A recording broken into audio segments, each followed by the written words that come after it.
শপিংয়ে যাওয়ার জন্য রেডি হচ্ছে। সামনে ঈদ, তাই কিছু কেনাকাটা করতে হবে। এমন সময় আম্মু বলে, আজকে একটু তাড়াতাড়ি আসিস। কেন? তোকে নিয়ে তোর খালার বাসায় যাব। তোমার বোনের বাসায় তুমি যাও, আমি গিয়ে কি করব? বড় খালার বাসায় গেলে আমার বোরিং লাগে, কারণ ওই বাসায় কথা বলার মতো কেউ নেই। আরে যাবো তো তোর জন্য, তোকে নিয়ে যাওয়ার জন্য বলেছে। আমার জন্য যাবে মানে? তোকে দেখে না অনেকদিন। ওকে যাব। তাহলে শপিং করে আয় তাড়াতাড়ি। তারপর আমি শপিং করতে চলে আসলাম।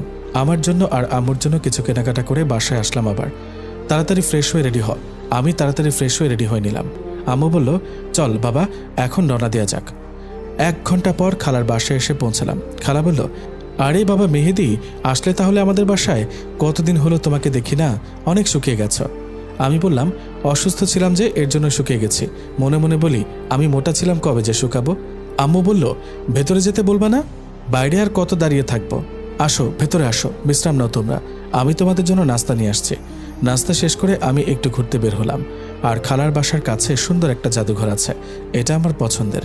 জাদুঘরের ভেতরে প্রবেশ করার পর আমি পাশের কক্ষে কয়েকজন মেয়ের কণ্ঠ শুনতে পাই। তারপর আড়াল থেকে লুকিয়ে দেখি সুন্দরী একটা মেয়ে হাসছে, চুলগুলো বাতাসে উঠছে। মেয়েটার ঠোঁটের নিচে একটা তিলও আছে। অপরূপ সুন্দরী মেয়ে, নীল শাড়িতে একদম পরীর মতো লাগছে। প্রথম দেখে পাগল হয়ে গেলাম। ইচ্ছে করছে এখনই গিয়ে বলে দিই, আমি তোমাকে ভালোবাসি পরি। হঠাৎ করে কে যেন আলিফা বলে ডাক দিল। তার পরপরই মেয়েটা হাওয়া হয়ে গেল। চারদিকে অনেক খুঁজেও পেলাম না। দূর পরিচয়টাও হলো না, মনটা নিমিষে খারাপ হয়ে গেল। তারপর আমি আবার ফিরে আসলাম খালার বাসায়। আম্মু বলল, কিরে মেহেদি, তুই কোথায় ছিলি? ও, আপনাদের তো আমার পরিচয় দেওয়া হয়নি। আমার নাম মাসুদুর রহমান মেহেদি। আমি মেরিন ইঞ্জিনিয়ারিংয়ে পড়ছি, ফাইনাল ইয়ার। জি আম্মু, আমি একটু কাপাসাটিয়া মুক্তি সংগ্রাম জাদুঘরে ঘুরতে গিয়েছিলাম। খালা বলল, ভালো করেছো, ঘুরলে তোমার মনটা ভালো থাকবে, আর ওই জাদুঘর অনেক সুন্দর। আম্মু বলল, আমাকে সাথে নিয়ে যেতে পারিস নাই? আমি একটু ঘুরে আসতাম। আমি বললাম, তুমি যে যাবে সেটা তো জানতাম না। মনে মনে ভাবছি তোমাকে নিয়ে গেলে হয়তো পরীর দেখা পেতাম না আমি। খালা বলল, আচ্ছা তোমরা ডিনার করবে, আসো। খাওয়া দাওয়া শেষে আমি একটু টিভি দেখে ঘুমাতে গেলাম। আমার ঘুম আসছে না, চোখ বন্ধ করলে সে পরীর চেহারা ভেসে ওঠে। আমি যে পরীর প্রেমে পড়ে গেছি। আম্মু এসে বলল, এই মেহেদি, কয়টা বাজে? হ্যাঁ, এখনও যে ঘুমাচ্ছিস সারের মতো? তাড়াতাড়ি উঠে ফ্রেশ হয়ে ব্রেকফাস্ট করতে আয়। আমি মনে মনে বললাম, এই রে, পরীকে নিয়ে ভাবতে ভাবতে যে কখন ঘুমিয়ে গেছে মনেই নাই। আচ্ছা আম্মু তুমি যাও, আমি আসছি। তারপর ফ্রেশ হয়ে ব্রেকফাস্ট করতে চলে আসলাম। আম্মু আর খালাকে কি বিষয় নিয়ে যেন গুনগুন করতে দেখলাম। আমাকে দেখেই থেমে গেল। খালা বলল, ঘুম হয়েছে রাতে? আমাকে বলল। আমি বললাম, হ্যাঁ খালা। কথা বলতে বলতে ব্রেকফাস্ট শেষ। আম্মু বলল, বাবা শোন, আজ তোকে নিয়ে তোর খালার ননদের বাসায় ঘুরতে যাব, রেডি হয়ে নে। কিছু না ভেবে আমিও সম্মতি দিয়ে দিলাম। আম্মু বলল, কিরে আর কত সময় লাগবে তোর? এই তো আম্মু, হয়ে গেছে, বের হও এখন। ওকে বাবা চল। কিছুক্ষণ পর আমরা খালার ননদের বাসায় এসে পৌঁছালাম। খালার ননদকে সালাম দিলাম। খালার ননদ বলল, আসো বাবা ভেতরে আসো, সেই কতদিন আগে যে তোমাকে দেখেছিলাম, মাশাআল্লাহ অনেক সুন্দর হয়ে গেছ। আমি লজ্জা পেলাম, কিছুই বললাম না। তারপর আম্মু, খালা আর আন্টি একসাথে অন্য রুমে চলে গেল। আমি একা রয়ে গেলাম। কিছুক্ষণ পর আম্মু আসলো। আম্মু বলল, বাবা তোকে এই বাসায় কেন এনেছি জানিস? ঘুরতে নিয়ে আসছো? এই তো। না, ঘুরতে নিয়ে আসিনি, তোর জন্য মেয়ে দেখতে এসেছি। রেগে গিয়ে বললাম, কি বলছো তুমি, পাগল হয়ে গেছো নাকি? আমি এখন স্টুডেন্ট, আমি কি এখন বিয়ের উপযুক্ত নাকি? হ্যাঁ, আমি কি খাওয়াবো বিয়ের পর বউকে? তাছাড়া আমার একজনকে ভালো লাগে, প্রথম দেখাতে প্রেমে পড়ে গেছি। কে সে, চিনিস তাকে? না চিনি না, জাদুঘরে দেখেছি এক পলক, আর দেখেই প্রেমে পড়ে গেছি। তাহলে ভুলে যা, আর তোর বড় খালার এই ননদের মেয়ের সাথে বিয়ে দেব। কোনো কথা বলতে পারবি না, বড়দের ওপর কোনো কথা নাই। তাহলে আমার পরীর কি হবে? জীবনের প্রথম প্রেমে পড়লাম, আর সেটাও কি অপূর্ণ থেকে যাবে? আবার হুট করে বিয়ে? হ্যাঁ হুট করেই, কারণ মেয়েটা অনেক সুন্দরী, গুণবতী মেয়ে। আর মেয়েটি তোকে ঠিক করতে পারবে, কারণ ও তোর 3 মাসের বড়। তুই ওর ওপর জোর প্রয়োগ করতে পারবি না। কি? একে তো হুট করে বিয়ে, তার উপর আবার সিনিয়র। আমার জীবনটা তেজপাতা করে দিবে। চুপ করে বসে থাক, ওরা মেয়েকে নিয়ে আসবে। আধ ঘন্টা হয়ে গেল, এখনো মহারানীর আসার কোনো খবর নেই। না জানি কত আটা ময়দা মাখছে। চুপ কর হারামজাদা, ও এমনিতে অনেক সুন্দরী, মেকআপ করতে হয় না। আচ্ছা মানলাম। অতঃপর 45 মিনিট পর মহারানীর আগমন। লম্বা ঘোমটা দিয়ে আসছে, দেখার কোনো উপায় নেই। এসে আম্মুকে পায়ে ধরে সালাম করে নিল। না তো, আমার মাকে বরং আমার কাছ থেকে কেড়ে নিল। আম্মু বলল, বেঁচে থাকো মা, এখন লম্বা ঘোমটা সরাও, আমি আমার ছেলের হবু বউকে দেখি। মেয়েটি ঘোমটা সরিয়ে দিল। আমি এ কি দেখছি? আমার মাথা ঠিক আছে কি না? একটা চিমটি কেটে দেখি তো, এটা স্বপ্ন নাকি বাস্তব? অনেক জোরে চিমটি কেটেছি, ব্যথা পাচ্ছি। তাহলে তো এটি কোনো স্বপ্ন নয় রে বালক মেহেদি, এ তো আমার সে জাদুঘরে হারিয়ে যাওয়া পড়ি, আর আম্মু ওর সাথে আমার বিয়ে ঠিক করেছে। ব্যাপারটা মেঘনা চাইতে বৃষ্টির মতো। পরীকে নীল শাড়িতে যা লাগছে, পুরাই মাথা নষ্ট আমার। ইচ্ছা করছে বিয়ে করে এখনই পরীকে নিয়ে হানিমুনে চলে যায়। পিঠে চিমটি কাটে আবার কে? আম্মু বলল, এই হারামজাদা, কি হয়েছে তোর? হা করে তাকিয়ে আছিস? কি হবে? কিছু না তো, আমি ঠিক আছি। সবাইকে বুঝে ফেললো নাকি যে আমি পরীর রূপের মায়ায় ডুবে গিয়েছিলাম? খালা বলল, মাশাআল্লাহ, অনেক সুন্দর লাগছে আজকে আলিফাকে। মনে মনে সুন্দর তো লাগবেই খালা, বউটা যে আমার, ভাবতেই কত ভাল লাগে। হবু শাশুড়ি বলল, আচ্ছা মিনার আপা, আপনারা কিছু বলছেন না যে? আমার মেয়েকে কি পছন্দ হয়নি? আমি বললাম মনে মনে, এই পরীকে কার না পছন্দ হবে? আর হ্যাঁ, আপনাদের একটি কথা বলি, মিনারা হচ্ছে আমার আম্মুর নাম। ওদিকে আম্মু বলছে, পছন্দ হবে না কেন? এরকম রূপবতী মেয়েকে পছন্দ না হবার কোনো কারণ নেই। আম্মু আমাকে উদ্দেশ্য করে বলে, কিরে তোর পছন্দ হয়েছে? আমি বললাম, তুমি আমার মা, তোমার পছন্দই আমার পছন্দ। একটু ভাব নিয়ে বললাম আর কি, কারণ একটা মেয়ে যখন জানতে পারে যে একটা ছেলে তাকে অনেক ভালোবাসে, তার প্রতি দুর্বল, তখন মেয়েটা ছেলেটাকে পাত্তাই দেয় না। হবু শাশুড়ি বলল, আলহামদুলিল্লাহ মিনার আপা, আপনার ছেলে যখন রাজি তখন বিয়ের দিন তারিখটা পাকা করে ফেলা যায়। আম্মু বলল, অবশ্যই, আসছে শুক্রবারই তাহলে পবিত্র কাজটা করা উচিত, যদি আপনাদের কোনো সমস্যা না থাকে। আরে না আপা, কোনো সমস্যা নেই, তাহলে আসছে শুক্রবারই বিয়ে। আমার এত ভালো লাগে কেন? আমার ক্রাশ আমার বউ হবে, ভাবতেই কেমন যেন লাগে। আম্মু বলল, আচ্ছা তাহলে আলিফাকে নিয়ে যান ভেতরে। ওরা ভেতরে যাবার পর আম্মু আমাকে বলে, কিরে তখন ওইভাবে হাঁ করে তাকিয়েছিলি কেন? বলেছিলাম না ও অনেক রূপবতী, তুই তো শুধু জাদুঘরের মেয়েকে নিয়ে পড়েছিলি। আরে আম্মা, এই সে জাদুঘরের পরী যাকে প্রথম দেখেই প্রেমে পড়ে গেছি, আর তুমি তার সাথে আমার বিয়ে ঠিক করেছো। তুমি খুব ভালো মা, সেরা মা, আই লাভ ইউ। হয়েছে, আর ঢং করতে হবে না। অতঃপর সবকিছু ঠিক হবার পর আমরা আমাদের বাসায় ফিরলাম। ফিরেই বন্ধুদের কল দিলাম মেসেঞ্জার গ্রুপে। আর হ্যাঁ, আমার বন্ধুদের নাম হলো সজীব, বাপ্পি, তন্ময়, বশর, নুরনবী, আরও অনেকেই। সজীব বলল, কিরে চাস্তো, কি খবর তোর? খুব ভালো চাস্তো, সুখবর আছে তোদের জন্য। সজীব, বাপ্পি, তন্ময়, বশর সবাই বলে উঠল, কি সুখবর আছে বল দেখি শুনি। শুক্রবার আমার বিয়ে, আর সেটা আমার ক্রাশের সাথে। কি বলিস রে, তোর বিয়ে আমার ক্রাশের সাথে? কখন কি হলো জানতে তো পারলাম না। সব জানতে পারবি, কাল সকালে সবাই বসুন্ধরা শপিং কমপ্লেক্সে চলে আসবি, ওইখানে সব বলবো ও কেনাকাটা করব। ওকে ঠিক আছে। পরদিন সকালে বসুন্ধরা শপিং কমপ্লেক্সে গিয়ে ওদের সবাইকে নিয়ে কেনাকাটা শেষ করে রেস্টুরেন্টে খেতে বসে পুরো ঘটনাটা বললাম।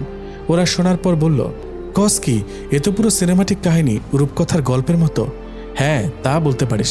আচ্ছা শোন, তোরা সবাই কাল সময় মতো চলে আসবি, তোদের ছাড়া আমি বিয়ে করতে যাব না। আমরা সবাই চলে আসব। এখন তাহলে তুই বাসায় যা। ওদের বিদায় জানিয়ে বাসায় চলে আসলাম। তারপর ফ্রেশ হয়ে ডিনার করে দিলাম এক ঘুম, আর এই ঘুমেই রাত শেষ। আম্মু বলল, ফ্রেশ হয়ে নাস্তা করতে চলে আয়। ফ্রেশ হয়ে নাস্তা করে রুমে চলে আসলাম। বিয়ের সময় হয়ে আসছে, বন্ধুরা সবাই চলে আসছে। সজীব বলল, কিরে গোসল করে রেডি হ তাড়াতাড়ি। গোসল করে রেডি হয়ে সবাই মিলে রওনা দিলাম। 30 মিনিট লাগলো পৌঁছাতে। সবাই বিয়ের গেট ধরেছে। এখন ওদের আবদার পূরণ করে বউকে রুমে রেখে ছাদে গেলাম বন্ধুদের সাথে একটু বুদ্ধি পরামর্শ করতে। সজীব বলল, কিরে চাস্তো, এত সময় লাগে বউয়ের কাছ থেকে আসতে? বাপ্পি বলল, আরে শালাই তো পারছে না, ওর বউয়ের কোলে গিয়ে ওঠে। আরে মজা নিচ্ছিস কেন তোরা? আচ্ছা ঠিক আছে, মজা নে, তোদের বিয়েতে আমিও মজা নিব। নুরনবী বলল, আরে ভাতিজা রাগ করো কেন, আজকেই তো একটু মজা করব আমরা। বশর বলল, জামালপুরা রে, তাহলে তুই আমার আগে বিয়েটা করে ফেললি? আমি বশরকে উদ্দেশ্য করে, তো কি তোর মতো বুড়ো হয়ে বিয়ে করার ইচ্ছা প্রকাশ করবো নাকি? তন্ময় বলল, তোরা নিজেদের মধ্যে ঝগড়া করিস না তো, আমাদের সবার উচিত মেহেদিকে এখন শুভেচ্ছা জানিয়ে ওর বউয়ের কাছে পাঠানো। রনি বলল, ঠিক বলেছিস তুই। আমি বললাম, তোরা সবাই আমার জন্য দোয়া কর। ওইদিকে আম্মু ডাকছে, এই হারামজাদা, বউ একা বসে আছে, তুই তাড়াতাড়ি রুমে যা। এই রে, অনেক সময় হলো, এবার আসি, শুভ কাজটা সারতে হবে। যা, আর মনে করে বিড়ালটা মারতে বলিস না। আরে না কাকা, বিড়ালটাই আগে মারবো, তোরা দোয়া কর, আমি গেলাম। এই বলে আমি বাসর ঘরে ঢুকলাম। আমার বুকের হার্টবিট ফার্স্ট হয়ে গেছে, আর পা চলছে না। বউ আমার লম্বা ঘোমটা টেনে বসে আছে। আহা কি সুন্দরী বউ আমার, রূপের মায়ায় আমি যে ঘায়েল হয়ে যাচ্ছি। রুমের লাইটটা অফ করে ক্যান্ডেল লাইট জ্বালিয়ে দিলাম। এ কি শুনছি, বাসরাতে বউ স্বামীর পা ছুঁয়ে সালাম করে, কিন্তু আলিফা যে করছে না। ওহো, ও যে আমার সিনিয়র, এজন্যই সালাম করতে হয়তো লজ্জা পাচ্ছে। ইস, আমার লজ্জাপতি বউটারে। না, আর দেরি করে লাভ নেই, এখন যাওয়া যাক বউয়ের কাছে। অবশেষে এক বুক সাহস নিয়ে বিড়াল মারার কথা মাথায় রেখে আস্তে আস্তে ওর কাছে গিয়ে বসলাম। যেমনই ঘোমটাটা সরাতে যাব, ঠিক তখনই আমার হাতটি এক ঝটকায় ছাড়িয়ে দিয়ে নিজেই ঘোমটা সরিয়ে ফেলল। আহ, কি অপরূপ সুন্দরী আমার বউ, যেন পরিদেশের রানী। চোখে কাজল, বাঁকা দাঁত, ঠোঁটের নিচে তিল, দীঘল কালো ঘনকেশ। উফ, একদম রূপকথার রাজকন্যা। ওদিকে ঘোমটা সরিয়ে ও বলছে, এতক্ষণ ঘোমটা দিয়ে বসে থেকে আমার অস্বস্তি বোধ হচ্ছে। আমি ওর হাতটি ধরতে যাব, তখনই ও আমাকে বলল, একদম ধরবি না আমাকে। কি বলছো এসব? স্বামী তার বউয়ের হাত ধরবে না তো কে ধরবে? আর তাছাড়া আমি তোমার স্বামী, তুমি আমাকে তুই করে বলছো কেন? কিসের স্বামী? কে স্বামী? ওর কথা শুনে হতভম্ব হয়ে গেলাম। কি বলো এসব? আমি তোমার স্বামী, আজই তো আমাদের বিয়ে হলো। সরি, আমি তোকে স্বামী মানতে পারবো না। তোমার মাথা কি ঠিক আছে নাকি পুড়ে গেছে? হ্যাঁ, এসব কি বলছো? মজা করছো আমার সাথে? আলিফা বলল, আরে শোন, তোর মতো ছেলের সাথে আমার মজা করতে হবে নাকি? বুঝছি, তুমি আমাকে বোকা বানাচ্ছ। তোর মতো ছেলেকে বোকা বানানোর মতো এত সময় আমার কাছে নেই। আর আয়নাতে নিজের চেহারাটা কোনোদিন দেখেছিস? হ্যাঁ, একদম ঘেউ ভূত, খ্যাত, কাইল্লা, চামচিকা। কি আছে? হ্যাঁ, আমার স্বামী হবার মতো কোনো যোগ্যতাই তোর মাঝে নেই। ওর কথাগুলো শুনে স্তব্ধ হয়ে গেলাম। কোনো বউ কখনো তার নিজের স্বামীকে এভাবে আঘাত দিয়ে কথা বলে না। ওর কথা শুনে আজ অনেক খারাপ লাগছে, কেননা আমার জন্মদাত্রী মা আমাকে কখনো এভাবে বলা তো দূরে থাক, কালো অবধি বলেনি। আচ্ছা, মানলাম আমি অসুন্দর কালো, এটা আমি নিজেই হয়েছি, এমন তো না। আমাকে ওই সৃষ্টিকর্তা ভালোবেসে বানিয়েছে, তাই না? অনেক খারাপ লাগছে, কান্না পাচ্ছে, তবুও এক ফোঁটা জল বের হতে দিচ্ছি না। নিজেকে শক্ত করে ওকে বললাম, আচ্ছা, আমি কালো, গেও, ভূত, খ্যাত, চামচিকা, এটাই কি তুমি দেখেছ? একটিবার আমার ভেতরের ভালোবাসা দেখবে না? তোর ভালোবাসার গুল্লি মারি আমি, তুই আমাকে আপনি করে বলবি। আচ্ছা, বলবো। আপনি জানেন, আমি না আপনাকে প্রথম দেখাতে ভালোবেসে ফেলেছি। সেদিন জাদুঘরে দেখার পর থেকে আমি আপনার জন্য পাগল। দয়া করে আপনি আমার ভালোবাসাটা বোঝার চেষ্টা করুন। আমি আপনার জন্য আমাকে চেঞ্জ করে ফেলবো, তবুও আপনি আমাকে কষ্ট দিয়েন না। জীবনের প্রথম কাউকে এতটা ভালোবেসেছি আমি। আপনি আর আমাকে আঘাত করে কথা বলবেন না। আমার ভালোবাসাটা মেনে নেন আপনি। আপনি যা বলবেন আমি তাই করব। আমি আমার লাইফটা স্যাক্রিফাইস করে দিব দরকার লাগলে, তবুও আপনি আমাকে স্বামীর অধিকার থেকে বঞ্চিত করবেন না। আলিফা বলল, সরি, আমি তো তোকে মানতে পারবো না। কারণ হচ্ছে আমার একজনকে ভালোবাসি। আমাদের 3 বছরের সম্পর্ক, আর ও ডাক্তার, তোর মতো সামান্য মেরিন ইঞ্জিনিয়ারিং পড়ুয়া ছাত্র না, তাও আবার আমার জুনিয়র তুই। তোরে আমি মানতে পারবো না। ওর সম্পর্কের কথা শুনে আর নিজেকে ঠিক রাখতে পারলাম না। চোখের কোণে পানি বেয়ে পড়ছে। চোখ মুছে কান্নাজড়িত কণ্ঠকে বললাম, আচ্ছা, আপনার সম্পর্ক আছে, তাহলে এই কথা আগে কেন বলেননি? আমি কি দোষ করেছিলাম? কেন আমার জীবনটা শেষ করে দিলেন? আমারও তো 8-10টা ছেলের মতো বিয়ে করে বউকে নিয়ে সুখের সংসার করার স্বপ্ন ছিল। কেন আপনি আমার সাথে এমন করলেন? আলিফা বলল, আমার কোনো দোষ নেই। আমি কেন তোর মতো ছেলেকে স্বেচ্ছায় বিয়ে করতে যাব? আমার মা আমাকে বলেছে বিয়ে করতে, আর মা ডাক্তারকে মানবে না, তাই আমাকে এত তাড়াতাড়ি হুট করে তোর সাথে বিয়ে বসতে বাধ্য করেছে। আচ্ছা, বুঝলাম। এখন তাহলে আমার কি হবে? আমি কোন স্বপ্ন নিয়ে বাঁচব? তোর কি হবে সেটা তো আমি জানি না, তুই সেটা জানবি। কি করবি? পারলে একটা রিলেশন করে বিয়ে করে নিস। আর হ্যাঁ, তুই কখনো আমার কাছে স্বামীর অধিকার চাইবি না, আমার কাছেও আসবি না। আমাকে কি মনে হয় আপনার? হ্যাঁ, ভালোবাসা এতই সস্তা যে আজকে আপনাকে ভুলে গিয়ে কালকে অন্যজনের সাথে রিলেশন করে বিয়ে করে ফেলবো? আমি আপনাকে ভালোবাসতাম, ভালোবাসি, আর ভবিষ্যতেও বাসবো, কিন্তু কখনো আপনার কাছে ভালোবাসা চাইব না, কথাটি বলে দিলাম। আর এটাও শুনেন, আপনি নিজে একদিন আমার কাছে আসবেন, ভালোবাসা ভিক্ষা চাইবেন, কিন্তু আমি সেদিন পাথর হয়ে যাব। ফিরিয়ে দেব আপনাকে, কিন্তু ভালোবাসবো ঠিকই আপনাকে। একা জীবনটা কাটিয়ে দেব, তবুও ভালোবাসা চাইব না। আর বললেন না, আপনার কাছে যেন স্বামীর অধিকার নিয়ে না যাই। আরে শোনেন, আমি আপনাকে কোনোদিন টাচও করব না, আর যাকে ভালোবাসেন তাকে নিয়ে সুখী হয়েন। ডিভোর্স দিয়ে দিব আপনাকে, চাইতেও হবে না। ডাক্তারের ভালোবাসা সত্যি হলে আপনি আমার বউ হবার আগেই ডাক্তার আপনাকে বিয়ে করে নিতে পারত। আপনি একদিন বুঝবেন আর কাঁদবেন, যেমন আমি আজ কাঁদছি। আলিফা বলল, আচ্ছা, আর ফালতু বকিস না তো। তুই বসে বসে স্বপ্ন দেখ এই দিনের আশায়। আর ডিভোর্স তুই কি দিবি? হ্যাঁ, আমি নিজেই তোকে ডিভোর্সের জন্য বলতাম। তোকে আমার একদমই সহ্য হয় না। এখন ঘুমাবো, একটু শান্তিতে ঘুমাতে দে। তুই আবার কোনো সুযোগ নিতে আসবি না। আমাকে টাচ করলে তোর আম্মুকে তোর নামে মিথ্যা অপবাদ দেব। ওকে যান, আপনি ঘুমান, আর আপনি নিশ্চিন্তে থাকেন, আপনাকে একটি ফুলের টোকাও দেওয়া হবে না। আমি কিভাবে ঘুমাবো যদি তুই আমার সাথে একই খাটে ঘুমাতে চাস? আপনার সাথে আমি ঘুমাবো, পাগল হইনি আমি, বুঝেছেন? আপনি খাটে ঘুমান, আমি সোফায় ঘুমাবো, নিচের ডাইনিং রুমে। না, নিচে ডাইনিং রুমে না, তাহলে সবাই সন্দেহ করতে পারে। আজব, তাহলে আমি কোথায় ঘুমাবো? তুই এই রুমেই বালিশ নিয়ে ফ্লোরে ঘুমাবি। আচ্ছা, আপনি ঘুমান নির্ভয়ে। ওকে, তুইও ঘুমা। শুভরাত্রি। শুভরাত্রি বলেই উনি ঘুমিয়ে গেল। কচুরাত্রি আমার। সবাই বিয়ের প্রথম রাতে বউয়ের ভালোবাসা উপভোগ করে, আর আমার কিনা ডিভোর্সের কথা শুনতে হয়। কত স্বপ্ন ছিল এই বাসর রাতকে নিয়ে, আর হয়ে গেল কি? এটাই আমার কপাল। এসব ভাবতে ভাবতেই ওর ঘুমন্ত রূপের দিকে নজর লাগলো আমার। আর তারপরেই আলিফার ঘুমন্ত মুখখানির দিকে চোখ পড়তে আমি আবার ক্রাশ খেয়েছি। একটা মেয়ে এত সুন্দরী কিভাবে হয়? এত সুন্দরী একটি মেয়ের মনটা এত কুৎসিত কেন? আমাকে একটুও বোঝে না। আমি যে ওকে অনেক বেশি ভালোবাসি, কি করে ওকে ভুলবো? ভুলতে যে হবেই। ওর মুখের ওপর চুলগুলি চলে এসেছে, সরিয়ে দিব কি করে? আমি যে কথা দিয়েছি ওকে কখনো টাচও করব না। এসব ভাবতে ভাবতে কখন যে ঘুমিয়ে পড়েছি আর কখন রাতের অন্ধকার কেটে গিয়ে দিনের আলো ফুটে উঠেছে নিজেও জানি না। আম্মুর ডাকে ঘুম ভাঙে। আম্মু বলল, বৌমা, ও বৌমা, সকাল হয়েছে, এবার ঘুম থেকে উঠে ফ্রেশ হয়ে মেহেদিকে সাথে করে নিয়ে নাস্তা করতে আসো। আলিফা বলল, মা আপনি যান, আমরা ফ্রেশ হয়ে আসছি। আমি বললাম, মায়ের সাথে কি সুন্দর করে কথা বললো আর আমার সাথে কুত্তার মতো ব্যবহার করে। মনে মনে বললাম। আলিফা বলল, ওই গেও ভূত, ঘুম থেকে উঠে ফ্রেশ হয়ে নাস্তা করতে চল। জি উঠেছি। তারপর ফ্রেশ হয়ে দুজন একসাথে বের হবার আগে ওকে বললাম, শোনেন, আপনার আর আমার মাঝে কি চলছে এবং কি হতে যাচ্ছে সেটা শুধু আমরাই জানি, আর কেউ যেন না জানতে পারে। আম্মুর সামনে এমনভাবে আমার সাথে কথা বলবেন যাতে আম্মু না বুঝতে পারে আমাদের মাঝে কি চলছে। আচ্ছা ঠিক আছে, চল। ওকে চলেন। ডাইনিং রুমে চলে এসেছে। আম্মু বলল, মাশাআল্লাহ, বৌমাকে অনেক সুন্দর লাগছে। আসো মা, আসো, আমার সাথে বসো। বাহ, কি সুন্দর কথা, এখনই আমার মা আমাকে ভুলে গেছে। নকল বৌমাকে নিয়ে আছে, আবার আদর করে সাথে বসানো হচ্ছে। আমি এখন পর হয়ে গেছি, মনে মনে বললাম। আম্মু বলল, কিরে মেহেদি, তুই কিছু বলছিস না কেন? চুপ করে আছিস কেন? কি বলবো, বলার মানুষ তো এসেই গেছে, এখন আমি না বললেও হবে। ক্ষুধা লেগেছে অনেক, খেতে দাও। তারপর খাওয়া দাওয়া শেষ করে যখন উঠবো তখন আম্মু বলছে, শোনো, আমি চাইছি তোমরা এই মাসের 15 তারিখে হানিমুনে চলে যাও, 1 মাস ঘুরে আসো দুজন একসাথে, তাহলে তোমাদের অনেক ভালো লাগবে। আমি বললাম, না মা, এখন এসব হানিমুনের দরকার নেই। বিয়েটা যেখানে মিথ্যা হয়ে গেছে, ডিভোর্স হয়ে যাবে, সেখানে হানিমুনের দরকার নেই। কথাটি আসতে বললাম। আম্মু বলল, দরকার নেই মানে কি? হ্যাঁ, তুই কি পাগল হয়ে গিয়েছিস? বিয়ের পর হানিমুন হবে না তা তো মেনে নেওয়া যায় না। হানিমুন হবে, আমি যা বলছি তার বাইরে একটি কথাও বলবি না তুই। আলিফা বলল, হ্যাঁ মা, আপনি ঠিক বলেছেন, আমরা হানিমুনে যাব, আপনি যাবার ব্যবস্থা করেন। মনে মনে বললাম আমি, এই মেয়েটি কি পাগল হয়ে গেছে? নিজে বিয়ে মানছে না, আবার নিজে এখন বলছে হানিমুনে যাবার ব্যবস্থা করতে। লজ্জা বলতে নাই মেয়েটির। আম্মু বলল, হ্যাঁ বৌমা, সব ব্যবস্থা হয়ে গেছে, আগামী 15 তারিখে তোমাদের ফ্লাইট, আর তোমরা যাচ্ছ লন্ডনে। আমি বললাম, আচ্ছা ঠিক আছে। তারপর রুমে চলে আসলাম। রুমে এসে ওকে বললাম, আপনি কি পাগল? নিজে বিয়েটা মানছেন না, আবার আপনি নিজ থেকে হানিমুনে যাওয়ার জন্য রাজি। আলিফা বলল, আরে গাথা, হানিমুনে গিয়ে তো আর আমি তোর সাথে ঘুরবো না, তুই তোর মতো থাকবি আর আমি আমার মতো ডাক্তারের সাথে ঘুরবো।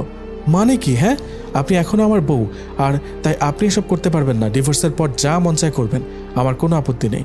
আচ্ছা ঠিক আছে, মানলাম তোর এই কথা, ধন্যবাদ, ওয়েলকাম। শোন, আমার কিছু কেনাকাটা করতে হবে, তুই আমার সাথে যাবি? আচ্ছা, আপনি রেডি হন, এখনই বের হব। তারপর রেডি হয়ে সোজা তার জন্য মার্কেটে চলে গেলাম। আলিফা বলল, দেখ তো আমাকে কোন শাড়িতে মানাবে। আপনি নীল শাড়িটা নিতে পারেন, নীল শাড়িতে আপনাকে পরীর মতো লাগে। তারপর তার পছন্দ মতো প্রয়োজনীয় কেনাকাটা শেষ করে একটি রেস্টুরেন্টে গেলাম। ওকে বললাম, আপনি কি খাবেন অর্ডার দেন, আমি বিল দিয়ে দিচ্ছি। কেন, তুই কিছু খাবি না? আমার মনে এত রং নেই, আমি খাবো না, তাই আপনি খান। ওকে, তাহলে তুই কি করবি? এখন সেলুনে যাব চুলের ট্রিটমেন্ট করাতে। আচ্ছা যা তুই। আমি খাওয়া শেষ করে বাসায় চলে যাব। তারপর রেস্টুরেন্ট থেকে সোজা জেন্টস পার্লারে চলে আসলাম। পার্লারের বিউটিশিয়ানকে বললাম, আমার বউ আমাকে এভাবে অপমান করেছে, এখন আপনারা এমন কিছু করে দেন যাতে ও দেখলে অবাক হয়ে যায়। বিউটিশিয়ান বলল, আরে ভাই, কোনো টেনশন নাই, আপনি বসেন, 1 ঘন্টার মধ্যে আপনাকে স্মার্ট লুক দিব। আপনার দাড়ি ও চুল দুইটাই ট্রিটমেন্ট করে আপনাকে হিরো বানিয়ে দেব। তার কথা শুনে আমি অনেক খুশি হয়ে গেলাম। তারপর সে শুরু করে দিল আমাকে আধুনিক স্মার্ট লুক দেওয়ার কাজ। 1 ঘন্টা পর তার কাজ শেষ। আমাকে বলল, ভাই, এখন চোখ মেলে আয়নাতে আপনাকে দেখেন, চিনতে পারছেন কিনা? চোখ মেলে আয়নাতে তাকিয়ে দেখে পুরো অবাক হয়ে গেলাম। আমি নিজেই নিজেকে চিনতে পারছি না। গেও খ্যাত বলে আমাকে এত অপমান করেছে যে সেও যদি আজ আমাকে দেখে চিনতে পারবে না। আজ আমি আধুনিক যুগের আর 10টা স্মার্ট ছেলের মতো আমিও স্মার্ট, আর কেউ আমাকে আমার লুকের জন্য অপমান করে কটু কথা শোনাতে পারবে না। আজ আমি অনেক খুশি। তারপর পার্লারে বিউটিশিয়ান আমার বিল কত হয়েছে তা জেনে তা পরিশোধ করে তার সাথে তাকে 500 টাকা বকশিশ দিয়ে আমি পার্লার ত্যাগ করলাম। রাস্তা যাবার সময় নোটিস করলাম কয়েকটি মেয়ে আমার দিকে তাকিয়েছিল। এর মানে আমি এখন আর আগের মেহেদি নাই, এখন আমি এক নতুন মেহেদি, যাকে কেউ কখনো বাজে লুকের জন্য অপমান করতে পারবে না। ভাবনায় ছেদ পড়ল বাসার সামনে এসে। এবার আমি নিজের মনোভাবকে চেঞ্জ করে বাসায় প্রবেশ করে রুমের দরজায় নক দিলাম। আর 2 বার নক দেওয়ার পর আম্মুর আদেশে আলিফা দরজা খুলতে আসে। আলিফা দরজা খুলেই অবাক দৃষ্টিতে আমার দিকে তাকিয়ে রইল। তুই মেহেদি না? তোর কি পরিবর্তন, চিনতে তো পারছি না। খ্যাত থেকে স্মার্ট হয়ে গেলি কেমনে? তোর দিক থেকে তো চোখ সরাতে পারছি না। আমি বললাম, আপনার চোখ সরাতে হবে না, ভেতরে আয়। বলতো তুই এত স্মার্ট হয়েছিস কিভাবে? আগে তো আনস্মার্ট খ্যাত ছিলি। শোনেন, আমি আগে কেমন ছিলাম সেটা আমি ভুলে গিয়েছি, আর আপনি আমাকে আমার অসুন্দর আনস্মার্ট লুকের জন্য কম ছোট করেননি। এখন আর পারবেন না। মানুষ চাইলে যে কোনো মুহূর্তে পরিবর্তন হতে পারে, আর পরিবর্তনের কারণটা আজীবন মনে রাখে। আমিও মনে রেখে দিয়েছি আমাকে কতটা অপদস্থ করা হয়েছে, তা ভুলব না কখনো আমি। আর এখন থেকে দেখবেন কিভাবে আমার ভালোবাসাও পরিবর্তন হয়ে যায়। আরে তোর পরিবর্তন আমার কিচ্ছু যায় আসে না, বুঝলি, কারণ আমি আমার ডাক্তারকে ভালোবাসি। আম্মু বলল, বৌমা তোমরা দুজনে কিসের আলাপ করছো? আরে মেহেদি, তোরা তো পরিবর্তন কিভাবে? আমি কত বলেছি নিজেকে পরিবর্তন করতে, করিসনি, আর এখন বউয়ের ভালোবাসা পেয়ে এত পরিবর্তন। আলিফা বলল, এমনি হানিমুন নিয়ে আলোচনা করছিলাম মা। মনে মনে বললাম, কত বড় মিথ্যা কথাটা বললো ডাইনিটা। আর আম্মারও যে কথা, ভালোবাসা পেয়ে নাকি এমন পরিবর্তন। সত্য কথা যদি জানতো তাহলে অনেক বেশি কষ্ট পেত মা। যাই হোক, এবার বাস্তবে ফিরে আসা যাক। মা, বিয়ের পর সবাই পরিবর্তন হয়, তাই আমিও হলাম। তাছাড়া আমার বউ যে সুন্দরী, ওর সাথে মানানোর জন্য আমাকে তো একটু পরিবর্তন হতে হবে, তাই না? তাছাড়া ওরও তো আশা থাকতে পারে যে ওর স্বামী অনেক স্মার্ট হবে, তাই সব কিছু ভেবেই এই পরিবর্তন। আম্মু বলল, বাহ, ভালো লাগলো তোর কথা শুনে। তুই বুঝতে পারছিস তোর বউকে। আচ্ছা এখন আয় বাবা, খেয়ে বিশ্রাম কর। আচ্ছা আম্মু, আমরা ফ্রেশ হয়ে আসছি। তারপর ফ্রেশ হয়ে রাতের খাবার খেয়ে রুমে চলে এলাম। আলিফা বলল, শোন, আজকে চাইলে তুই বিছানা থাকতে পারিস, অসুবিধা নেই। আমি বললাম, তার আর কোনো দরকার নেই, আমার কোনো চাওয়া নেই। সকল চাওয়া পাওয়াকে মাটি দিয়ে দিয়েছি। আমি চাই না কারোর সাথে ঘুমোতে। নিজে থেকে বললাম তো, তাই দাম দিলি না। ওকে যা, ফ্লোরেই ঘুমা। জি, আপনি বিছানায় আরাম করে নির্ভয়ে ঘুমান, আমি ফ্লোরেই ঘুমাবো। ওকে, গুড নাইট। দরদ দেখাতে আসছে আমাকে। হ্যাঁ, চাই না কেউ আমার প্রতি দরদ দেখাক, নিজে তো আরাম করে ঘুমাচ্ছে। কষ্ট হচ্ছে আমার। নিজের বাড়ি আর নিজের কেনা বিছানা রেখে ফ্লোরে ঘুমাতে হয়, একেই বলে কপালের নাম গোপাল। যাই হোক, ঘুমিয়ে পড়ি। সকালবেলায় আলিফা বলল, এই মেহেদি, ঘুম থেকে উঠবি না? সকাল হয়ে গেছে তো। আমি ঘুম ঘুম চোখে বললাম, কি হয়েছে? হ্যাঁ, কেবলই তো ঘুমিয়েছি, বিরক্ত করবেন না, যান। আর চোখে পরীকে দেখে নিলাম। ভেজা খোলা চুলের ঘ্রাণে আমি মাতাল হয়ে যাচ্ছি। অপরূপ সুন্দর লাগছে ওকে। ধুর, কি ভাবছি এসব ওরে নিয়ে, এত ভেবে লাভ নেই। এখন ফ্রেশ হয়ে আসি। ফ্রেশ হয়ে সরাসরি নাস্তা করতে চলে গেলাম। আমার সামনে বসছে আলিফা। আমি খাওয়ার পাশাপাশি ওকেও দেখেছি। বিষয়টাও ও বুঝতে পেরে আলিফা বলল, এই খাবারের সময় অন্যদিকে তাকাতে নেই, খেয়ে ওঠো। আমি মনে মনে বললাম, মা সাথে, তাই আজ বউ ভালোবেসে সুন্দর করে একটা কথা বলল। এতদিনের বিবাহিত জীবন অতিবাহিত করার পর মাকে দেখানোর জন্য বলা হলেও এতেই আমি ভালোবাসা খুঁজে পেয়েছি। খাওয়া শেষে মা বলল, তোমরা সবকিছু গুছিয়ে ফেলো, আজ বিকেলেই তোমাদের হানিমুনের ফ্লাইট। ওয়াও মা, এটা তো খুশির কথা। আমি এখনই যাচ্ছি সবকিছু গোছাতে। এই তুমি আসো, আমাকে হেল্প করবে, আমাকে উদ্দেশ্য করে বলল আলিফা। আমি বললাম, আচ্ছা চলো। মনে মনে ভাবছি, বউটা এত ভালো হলো কেমনে? আজ ওর কথাতে শুধু ভালোবাসা লেগে আছে। যাই হোক, আমাদের সবকিছু গোছানো শেষ। আমরা এখন রেডি হয়ে বের হব। আমাদের সাথে আম্মুও যাবে, আমাদের এয়ারপোর্ট পর্যন্ত দিয়ে আসবে, সাথে ফ্রেন্ডরাও আছে। অবশেষে 1 ঘন্টা পর আমরা এয়ারপোর্টে এসে পৌঁছালাম। আম্মু বলল, এই নে বাবা, তোদের দুজনের টিকিট, সাবধানে রাখ, আর গিয়ে পৌঁছালে জানাবি। আমি বললাম, আচ্ছা মা, আমাদের জন্য দোয়া করবে। বন্ধুরা বলল, সাবধানে যাস, আর কোনো দরকার পড়লে জানাতে ভুলবি না, আর হানিমুন থেকে আসার সময় সুখবরটাও নিয়ে আসবে। আচ্ছা, তোমরা সবাই ভালো থাকো, আর মা, তুমি নিজের প্রতি খেয়াল রাখবে, ঠিকমতো ওষুধগুলো খাবে। কোনো কিছুর দরকার হলে আমার বন্ধুদের বলবে। আর শোন বন্ধু, তোরাও ভালো থাকিস আর দোয়া করিস। এই বলে সবার কাছ থেকে বিদায় নিয়ে আমরা দুজন প্লেনে আমাদের সিটে গিয়ে বসলাম। আলিফা বলল, আজ তোমাকে অনেক সুন্দর লাগছে। সবাই হা করে তাকিয়ে আছে, আমার দেখে সহ্য হচ্ছে না। তুমি জানলার পাশে এসে বসো। আমি বললাম, হুট করে আমার প্রতি এত প্রেম কোথা থেকে আসলো? আর ওরা তাকালেই আপনার কি? আপনি তো আমাকে মানেন না আপনার স্বামী হিসেবে। আলিফা বলল, এটি বুঝবে না তুমি। একটা মেয়ে একটি ছেলেকে ভালো না বাসলেও সেই ছেলের সাথে অন্য মেয়েকে সহ্য করতে পারে না। আর হ্যাঁ, তুমি এখন থেকে আমাকে আর আপনি করে না বলে তুমি করে বলবে, নাহলে সবাই ভাববে আমাদের মাঝে কোনো ঝামেলা আছে। আচ্ছা ঠিক আছে, আপনি যা বলবেন তাই হবে। আপনি যা বলবেন মানে কি? হ্যাঁ, তুমি বলবা। ওকে ওকে, তুমি যা বলো। তারপর প্লেন উঠতে শুরু করলো। এদিকে এক সুন্দরী এয়ার হোস্টেস এসে আমাকে বলল, এই যে শুনেন, আপনি তো মেহেদি আর উনি আপনার স্ত্রী আলিফা সোহাব। হ্যাঁ, কি বলবেন বলেন। আলিফাকে দেখিয়ে সুন্দর করে বললাম।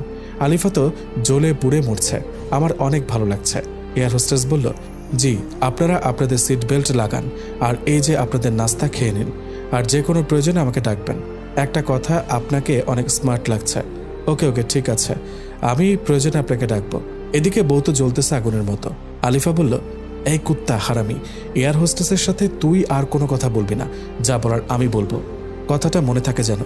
আমি ওরে রাগানোর জন্য এয়ার হোস্টেসকে ডাক দিতে যাব, তখনই আলিফা আমাকে অমনি ধরে বলল, এই কুত্তা, তোকে না কেবলই বললাম ওই মেয়েকে ডাকবি না, তাহলে কেন ডাকলে? আমার কথা কি মাথায় ঢুকে না নাকি? মেয়েরা ঢুকাতে হবে? আমি বললাম, এই ছাড়ো না, সবাই দেখছে, সবাই কি বলবে বলো তো? ছেড়ে দাও, তোমার স্বামীর মান সম্মান কি তুমি ক্ষুণ্ণ করতে চাও? দেখার দেখুক, আমি আমার জুনিয়র স্বামীকে শাসন করব, এতে কার কি? হ্যাঁ, একদম চুপচাপ বসে থাকবে, কারোর সাথে কথা বলা তো দূরে থাক, তাকাবেও না। আচ্ছা, জো হুকুম মহারানী, আমি আর কারো দিকে তাকাবো না, শুধু আমার এই পরীর দিকে অপলক দৃষ্টিতে তাকিয়ে থাকবো, আর তোমার রূপের মুগ্ধতায় নিজেকে ডুবিয়ে নেব। এই যাও তো দুষ্টু, এভাবে বলবে না, আমার লজ্জা লাগে, আর পরে তোমার প্রেমে পড়ে যাব। ওর হাতটি ধরে বললাম, সমস্যা নেই তো, স্বামীর প্রেমে তো পড়তেই পারে স্ত্রী, কিন্তু আমি যে ডাক্তারকে ভালোবাসি, ওরে ভুলতে পারবো না। আমি তোমাকে এত বেশি ভালোবাসা দেব যে তুমি ডাক্তারকে ভুলে গিয়ে আমার ভালোবাসায় ডুব দিতে চাইবে। আচ্ছা দুষ্টু, এখন চুপ করে বসো। এয়ার হোস্টেস আপু, দয়া করে একটু এদিকে আসবেন। জি ম্যাম, বলুন। আপনি এখন থেকে যা কথা বলার আমার সাথে বলবেন, আমার স্বামীর সাথে কোনো কথা বলতে হবে না। এয়ার হোস্টেস বলল, কিন্তু আপু। কোনো কিন্তু নেই, আমি যা বলেছি তাই করবেন, কথাটা ভালো করে মাথায় ঢুকিয়ে নিন। এয়ার হোস্টেস বলল, আচ্ছা ম্যাম, ঠিক আছে, তুমি এভাবে না বললেও পারতে। আমি কিভাবে বলবো না বলবো সেটা তোমার বলে দিতে হবে না, চুপ করে বসে থাকো আমার দিকে তাকিয়ে। আচ্ছা বউ, ব্যাপারটা বুঝি না, ও কি প্রেমে পড়লো আমার? হঠাৎ করে এত ভালোবাসা কেন দেখাচ্ছে? যাই হোক, আমি এত কিছু ভাবতে পারবো না, বরং ওর দিকে তাকিয়ে ওর রূপের মুগ্ধতা ডুবে যাই। অতঃপর 3 ঘন্টা শেষে প্লেন অবতরণ করলো। আলিফা বলল, এই আমার হাত ধরে নিয়ে নামবে, একা একা চলে যাচ্ছে বউকে রেখে, কত বড় কলিজা। আচ্ছা আসো। তারপর আমরা এয়ারপোর্ট থেকে ট্যাক্সি নিয়ে সোজা বালির রিসোর্টের কাছাকাছি একটি হোটেলে গিয়ে উঠি। হোটেলটি খুব নিরিবিলি জায়গায়, সমুদ্রের সাথে, তাই বারান্দা থেকে সমুদ্রের ভিউটা উপভোগ করা যায়। আমাদের পৌঁছাতে সন্ধ্যা হয়ে গেছে, তাই আর আজ সমুদ্র সৈকতে যায়নি। এসেই বাসায় ফোন দিয়ে আম্মুকে ও বন্ধুদের জানিয়ে বারান্দায় বসে সমুদ্রের তীরে আছড়ে পড়া ঢেউ আর সমুদ্রের ভিউটা উপভোগ করছি। এমত অবস্থায় আলিফা বলল, এই আর কতক্ষণ বসে থাকবো, আসো ডিনার করে এসে গল্প করব। ওকে চলো। তারপর দুজন একসাথে হাতে হাত মিলিয়ে চলে গেলাম ডিনার করতে। ডিনার শেষ করে দুজন 2 কাপ কফি নিয়ে বারান্দায় বসে সমুদ্রের মনোরম পরিবেশটা উপভোগ করছি। আলিফা বলল, দেখেছো সমুদ্র কত সুন্দর, কালকে আমরা ব্রেকফাস্ট করেই সৈকতে চলে যাব। আচ্ছা বউ, যাব। তোমাকে অনেক সুন্দর লাগছে, তোমার চোখের ল্যাপটানো কাজল, দীঘল কালো কেশ, ঠোঁটের নিচের তিল আমাকে কিল করে নিচ্ছে। তোমার চুলের ঘ্রাণে আমি মাতাল হয়ে যাচ্ছি, আমার ইচ্ছে করছে আজ তোমার মাঝে ডুবে যেতে। ইস, এভাবে বলবে না, আসো আজ তোমাকে আমি আমার করে নেব। আজ আমার খুব ভালো লাগছে, আজ আমি আমার বউয়ের ভালোবাসা একদম কাছ থেকে উপভোগ করব। তারপর সোজা চলে গেলাম বেডরুমে। আলিফা বলল, আসো কাছে আসো। আমি মাতাল হয়ে ওর নেশায় ডুবে যাওয়ার জন্য কাছে চলে গেলাম, একদম কাছে। ওর নিঃশ্বাস আমার মুখে আর আমার নিঃশ্বাস ওর মুখের ওপর পড়ছে। আলিফা বলল, এই সরো, কিচ্ছু হবে না, আমার পাশে চুপ করে ঘুমিয়ে পড়বে, কোনো দুষ্টুমি নয়। হ্যাঁ, ভাল লাগে না এই সময় কেউ এমন কথা বলে। নিজেই বললো ওর করে নিবে, এখন আবার নিজেই বলে কিনা কিছু হবে না। এটা কেমন ভালোবাসা? হ্যাঁ, ভাল লাগে না, ঘুমিয়ে পড়ি, যা হবার কাল হবে। সকালে ওর চিমটি খেয়ে ঘুম শেষ। আলিফা বলল, এই ওঠো, ফ্রেশ হয়ে নাস্তা করে বিচে যাব। আচ্ছা আমি আসছি। ফ্রেশ হয়ে। আর এত জোরে কেউ চিমটি দেয় নাকি? অনেক লেগেছে। এইটুকুতেই লাগছে? আরও ব্যথা অপেক্ষা করছে মেহেদি, জাস্ট ওয়েট। বিড়বিড় করে বলল, কি বিড়বিড় করছো? কিছু না, ফ্রেশ হয়ে আসো। ফ্রেশ হয়ে নাস্তা করে দুজন বালির একটি কফি শপে গেলাম। এখানে অনেক ভালো কফি পাওয়া যায়, যা বিশ্বের সেরা মানের কফি, এবং এখানে থেকেই এগুলো সাপ্লাই দেওয়া হয়। আর এই কফি এক জাতের পচা মাছের থেকে বানানো হয়। এটি শুনে আমার আর কফি খেতে ইচ্ছা করছে না, তবুও এখানে আসছি, আর এখানকার নামকরা কফি না খেলে তো হবে না। তারপর দুজনে কফি খেয়ে বিচের দিকে রওনা দিলাম। আলিফা বলল, দেখেছো বিচটা কত সুন্দর, পানি একদম ফ্রেশ, নিচের বালি দেখা যাচ্ছে, এত পরিষ্কার। এই চলো না, একটু দুজনে ভিজে গোসল করে যাই। না, এখানে না, এখানকার সবচেয়ে আকর্ষণীয় পিঙ্ক বিচে গিয়ে ভিজবো। আচ্ছা চলো তাহলে আমরা পিঙ্ক বিচে যাই। তারপরে আমরা একটি স্পিড বোটে করে পিঙ্ক বিচে চলে গেলাম। ওয়াও, জোস, কত সুন্দর পিঙ্ক বিচ, একদম পিঙ্ক। আর এজন্যই এই বিচের নাম পিঙ্ক বিচ। ওকে চলো, সুইম কস্টিউম পরে আমরা সাঁতার কাটবো। ওকে। তারপর দুজনে সুইম কস্টিউম পরে পানিতে নেমে পড়লাম। আলিফা বলল, অনেক ভালো লাগছে আমার আজকে। এই চলো না, আমরা ওই পাশে যাই, এ পাশে মানুষ আছে, ওই পাশে কেউ নেই, নিশ্চয়ই ওই পাশের পানি আরো বেশি পরিষ্কার। আচ্ছা চলো। আমরাই শুধু, আর কেউ নেই এখানে। সাগরের উত্তাল ঢেউ আছড়ে পড়ছে বিচে, ভিউটা জোস, আর সাথে সুন্দরী বউ, সব মিলিয়ে নিজেকে সিনেমার হিরো মনে হচ্ছে। আলিফা বলল, এই আমি একটু ঝিনুক কুড়াবো, আমার অনেক শখ এটা। আচ্ছা যাও। আমি সাঁতার কাটতে লাগলাম। থাকতে থাকতেই হুট করে একটি বড় ঢেউ এসে আমাকে ভাসিয়ে নিয়ে তীরে ফেলল। তারপর আমি মাথা উঁচু করে দেখি 5 জন বখাটে গুন্ডা টাইপের লোক আমার সামনে দাঁড়িয়ে। আমি উঠে যেতে লাগলেই একজন কাঁধে হাত রেখে বলে, কোথায় যাবেন ভাই? আমার বউকে নিয়ে এখন হোটেলে ফিরবো।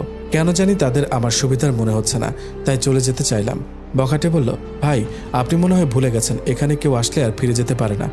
কথাটি শুনে আমার গা শিউরে ওঠে। চুপসে যাওয়া কণ্ঠে বললাম, কি বলছেন ভাই? যেতে পারবো না কেন? আসছি যখন তখন যেতেও পারবো। বখাটেটা সিগারেটের জোরে টান দিয়ে আমার মুখে ধোঁয়া ফুঁ দিয়ে বলল, এই পিঙ্ক বিচ পিঙ্ক হলেও আজ তোর জন্য এই বিচ ডেড বিচ। বুঝতে আর দেরি হলো না। এরা গুন্ডা, আমাকে ফেলে হয়তো আমার বউকে নিয়ে চলে যাবে। আমি এদিক ওদিক তাকিয়ে দেখি আলিফা কোথাও নেই। আমি অনেক ভয় পেয়ে যাই। আমি পালানোর চেষ্টা করার আগেই হায়নার দল আমার উপর ঝাঁপিয়ে পড়ল। প্রাণপণে চেষ্টা করলাম নিজেকে বাঁচানোর জন্য, কিন্তু পেরে উঠলাম না 5 জনের সাথে। অনেকক্ষণ মারার পর তারা ভাবছে আমি মারা গিয়েছি, তাই বখাটে গুন্ডাদের লিডার কারে যেন ফোন দিয়ে আসতে বলল। কিছুক্ষণ পর আমি যা দেখলাম তা দেখার জন্য আমি মোটেও প্রস্তুত ছিলাম না। দেখলাম আলিফা একটি লোকের সাথে হাসতে হাসতে এই গুন্ডাদের কাছে আসলো। লোকটি আর কেউ না, আলিফার প্রেমিক ডাক্তার নিলয়। নিলয় বলল, কাজ খতম হয়েছে। বখাটে বলল, হ্যাঁ বস, আপনি যেভাবে বলেছেন সেভাবেই করেছি। আলিফা বলল, আহারে বেচারা, কি ভয়ঙ্কর মৃত্যুটাই না দেখতে হলো। 2 দিনের দেখানো মিথ্যা ভালোবাসায় সব ভুলে গিয়েছিল। নিলয় বলল, লাশটাকে এই সমুদ্রে ভাসিয়ে দে, আর নে তোদের পারিশ্রমিক। আমি বললাম, এসব কি দেখছি, কি শুনলাম আমি? আমার ভালোবাসায় আমার মৃত্যুর কারণ? আমি কি দোষ করেছিলাম? শুধু ভালোবেসেছিলাম। আমি তো নিজেই ওর লাইফ থেকে সরে যেতে চেয়েছি, আর ও কিনা আমাকে এইভাবে মিথ্যা ভালোবাসার লোভ দেখিয়ে এইভাবে পৃথিবী থেকে সরিয়ে দিচ্ছে। এত নিষ্ঠুর হয় কিভাবে একটা মানুষ? চলে গেল ওরা 2 জন, আর বখাটেরা আমাকে জোরে জোরে লাঠি দিয়ে আঘাত করে আমাকে ভাসিয়ে দিল। তারপর আমার আর কিছুই মনে নেই। তারপর হঠাৎ একদিন আমার জ্ঞান ফিরে আসে, আর নিজেকে একটা 4 কোণা দেওয়ালের মাঝে আবিষ্কার করি। কিন্তু আমি এখানে কি করে আসলাম? কে আমাকে নিয়ে আসলো এখানে? আর আমার তো বাঁচার কথা ছিল না, তাহলে আমি কিভাবে বেঁচে আছি? হয়তো কেউ আমাকে উদ্ধার করে সেবা দিয়ে বাঁচিয়েছে। আল্লাহ চায়নি আমার মৃত্যু। আমার যে ফিরতে হবে, প্রতিশোধ নিতে হবে। আমি তো উঠতে পারছি না, তার মানে আমি কি আর হাঁটতে পারবো না? ভাবতে 2 চোখ বেয়ে জল গড়িয়ে পড়ছে। হঠাৎ করে একজন লোকের আগমন। মাঝবয়সী, মাঝারি উচ্চতার, দেখে মনে হচ্ছে ডাক্তার হবে। তার মানে এই ডাক্তার আমার চিকিৎসা করেছে। কিছুক্ষণ পর একজন বৃদ্ধ আসলো, আর ডাক্তারকে কি যেন বলল। আমি বুঝতে পারলাম না, কারণ আমি বাঙালি আর এরা তো ইন্দোনেশিয়ান, তাই তাদের কথা আমার বোধগম্য নয়। তারপর ডাক্তারের কাছে এসে আমাকে ইশারা করলো উঠে বসতে, কিন্তু আমি যে উঠতে পারছি না। এত বাজেভাবে আমাকে মেরেছে ওই হায়নার দল যে আমি উঠতে পারছি না। আমার কোনো হাত পা নাড়াতে পারছি না। আমি কি কখনো সুস্থ হব না তাহলে? আর আমি কবে আমার মায়ের কাছে যাব? হয়তোবা ওই কাল নাগিনী গিয়ে বলেছে আমি আর বেঁচে নেই। আমার মা কেমন আছে, কি করছে, কিছু জানার উপায় নেই। আর ওদিকে কাল নাগিনী সম্ভবত ডাক্তারকে বিয়ে করে সুখের সংসার করছে। সুখ সবার কপালে থাকে না। আজ আমি বেঁচে থাকার পরও মৃত। আমার কোনো ক্ষমতা নেই হাতে। আজ আমি অসহায়। আমার টাকা পয়সা, ফোন যা ছিল সব নিয়ে গেছে। আমি কবে সুস্থ হব, আর কবেই বা মায়ের কাছে ফিরে যাব? হয়তো মা এতদিনে ছেলের মিথ্যা মৃত্যুর খবর পেয়ে ভেঙে পড়েছে, আর হয়তো মনেও নেই আমাকে। ডাক্তার তার ব্যাগ থেকে ঔষধ বের করে খাইয়ে দিয়ে বৃদ্ধ লোকটাকে কি যেন বলে চলে গেলেন। অনেক ক্ষুধা লেগেছে, কিন্তু খাবো কি করে? ইশারা দিলাম বৃদ্ধকে। বৃদ্ধ সাড়া দিল। তাকে হাত মুখের দিকে নিয়ে বুঝালাম আমার ক্ষুধা পেয়েছে। তারপর বৃদ্ধ গেলেন আর আমার জন্য খাবার নিয়ে এলেন। এগুলোকে সামুদ্রিক জলজ উদ্ভিদ প্রাণী মনে হচ্ছে, কোনো রকম সিদ্ধ করা। হয়তো আমি এতদিন যাবৎ এসবই খেয়ে এসেছি।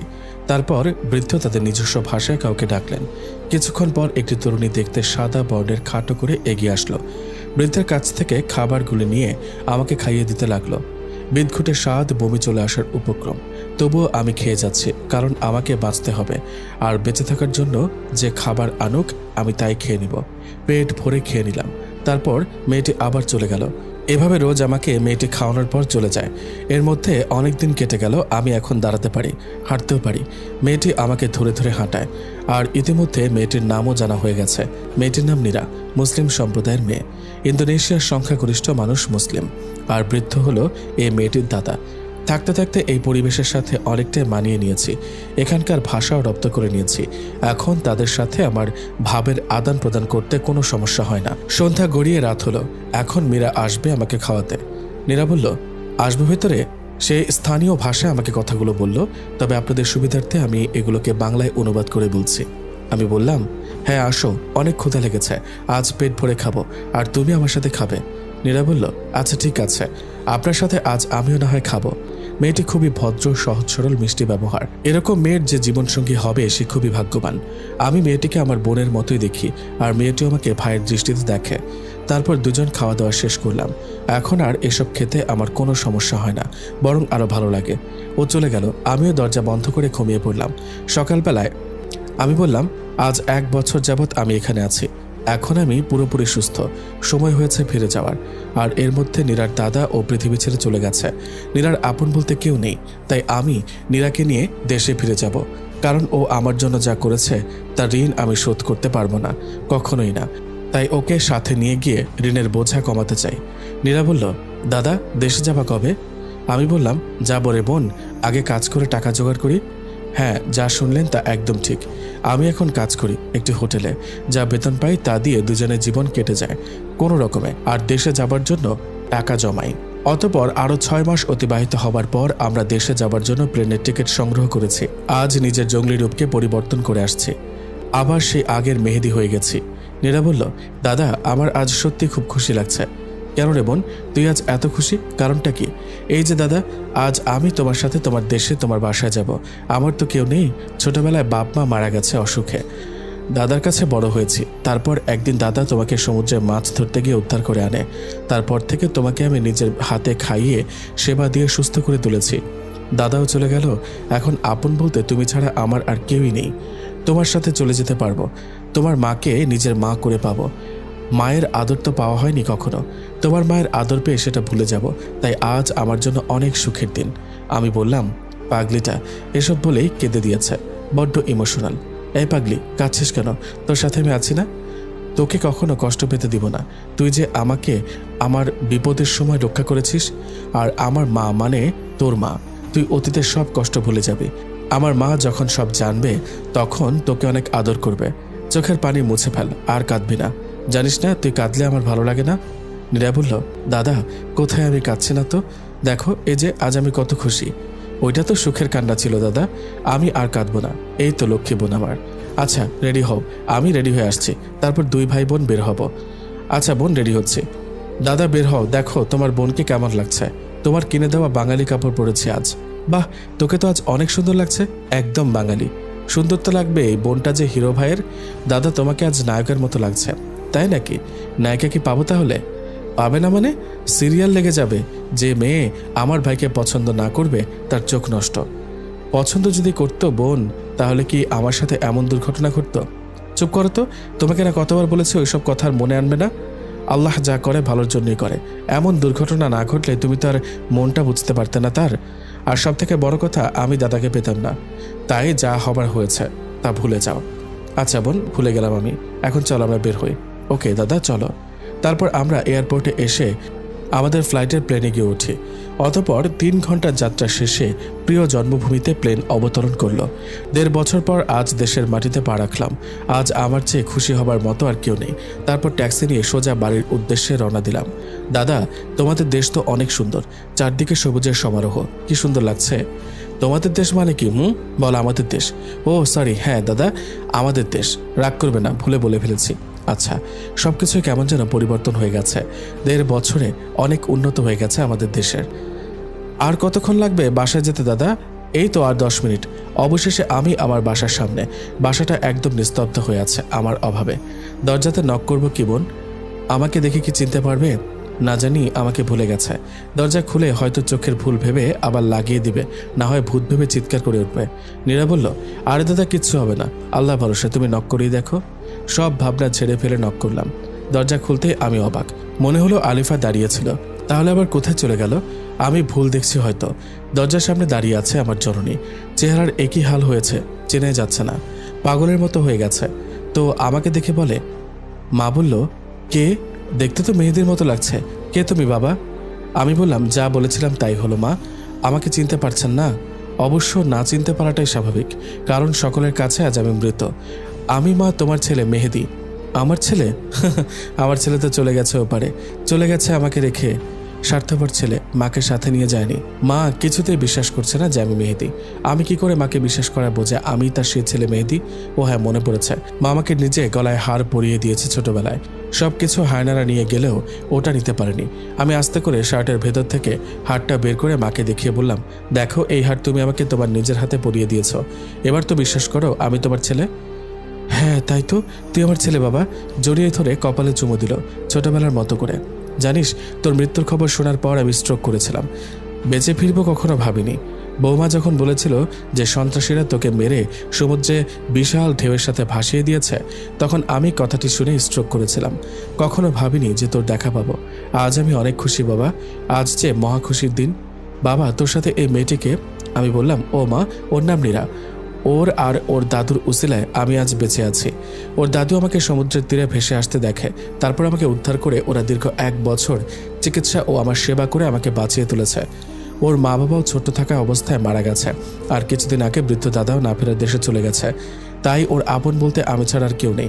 এজন্য আমি তাকে সাথে করে নিয়ে এসেছি। মা বলল, কে বলেছে ওর কেউ নেই? ও আমার ছেলের জন্য যা করেছে তার ঋণ শোধ করতে পারবো না, কিন্তু ওরে আমি আজ থেকে আমার নিজের মেয়ে মনে করব। এছাড়া আমার তো কোনো মেয়েই নাই। ভালোই হলো, একটা মেয়ে পেলাম। আমি বললাম, আমিও ওকে এই কথাই বলেছি।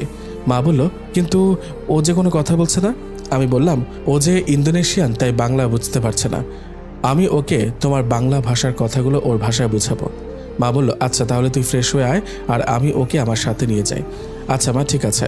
তারপর ফ্রেশ হয়ে খেয়ে নিলাম। আমি ঘুমাতে চলে গেলাম আর আম্মুও নীরাকে নিয়ে ঘুমাতে চলে গেল। দীর্ঘ 1.5 বছর পর নিজের বাসায় ঘুমাবো, কিন্তু কেন জানি বারবার মনে হচ্ছে আমার কাছাকাছি কেউ আছে যে আমাকে প্রতি মুহূর্তে ফলো করছে। দূর, এসব মনের ভুল। দিলাম এক লম্বা ঘুম। এক ঘুমে রাত গড়িয়ে দিন হয়ে গেল। নীরার ডাকে ঘুম ভেঙে যায়। দাদা ওঠো, ফ্রেশ হয়ে নাস্তা করতে আসবে। আচ্ছা যা বোন, আমি আসছি। আচ্ছা আমি গেলাম, তুমি তাড়াতাড়ি আসো। ফ্রেশ হয়ে নাস্তা করে নিলাম। তারপর মাকে বললাম, মা সবাইকে আজ ডিনারে ইনভাইট করো, যেন আমাকে দেখে চমকে যায়। আচ্ছা ঠিক আছে, আজ তোর বন্ধুদের আত্মীয়দের সবাইকে ইনভাইট করব। ওকে। তারপর আমি আমার রুমে গেলাম। ভাবলাম এখন বাইরে যাব না, রাতে সবাইকে চমকে দিব, কাল থেকে বের হব। এখন বরং ছাদে যাই, রুমে আর ভাল লাগছে না। তারপর সোজা ছাদে চলে গেলাম।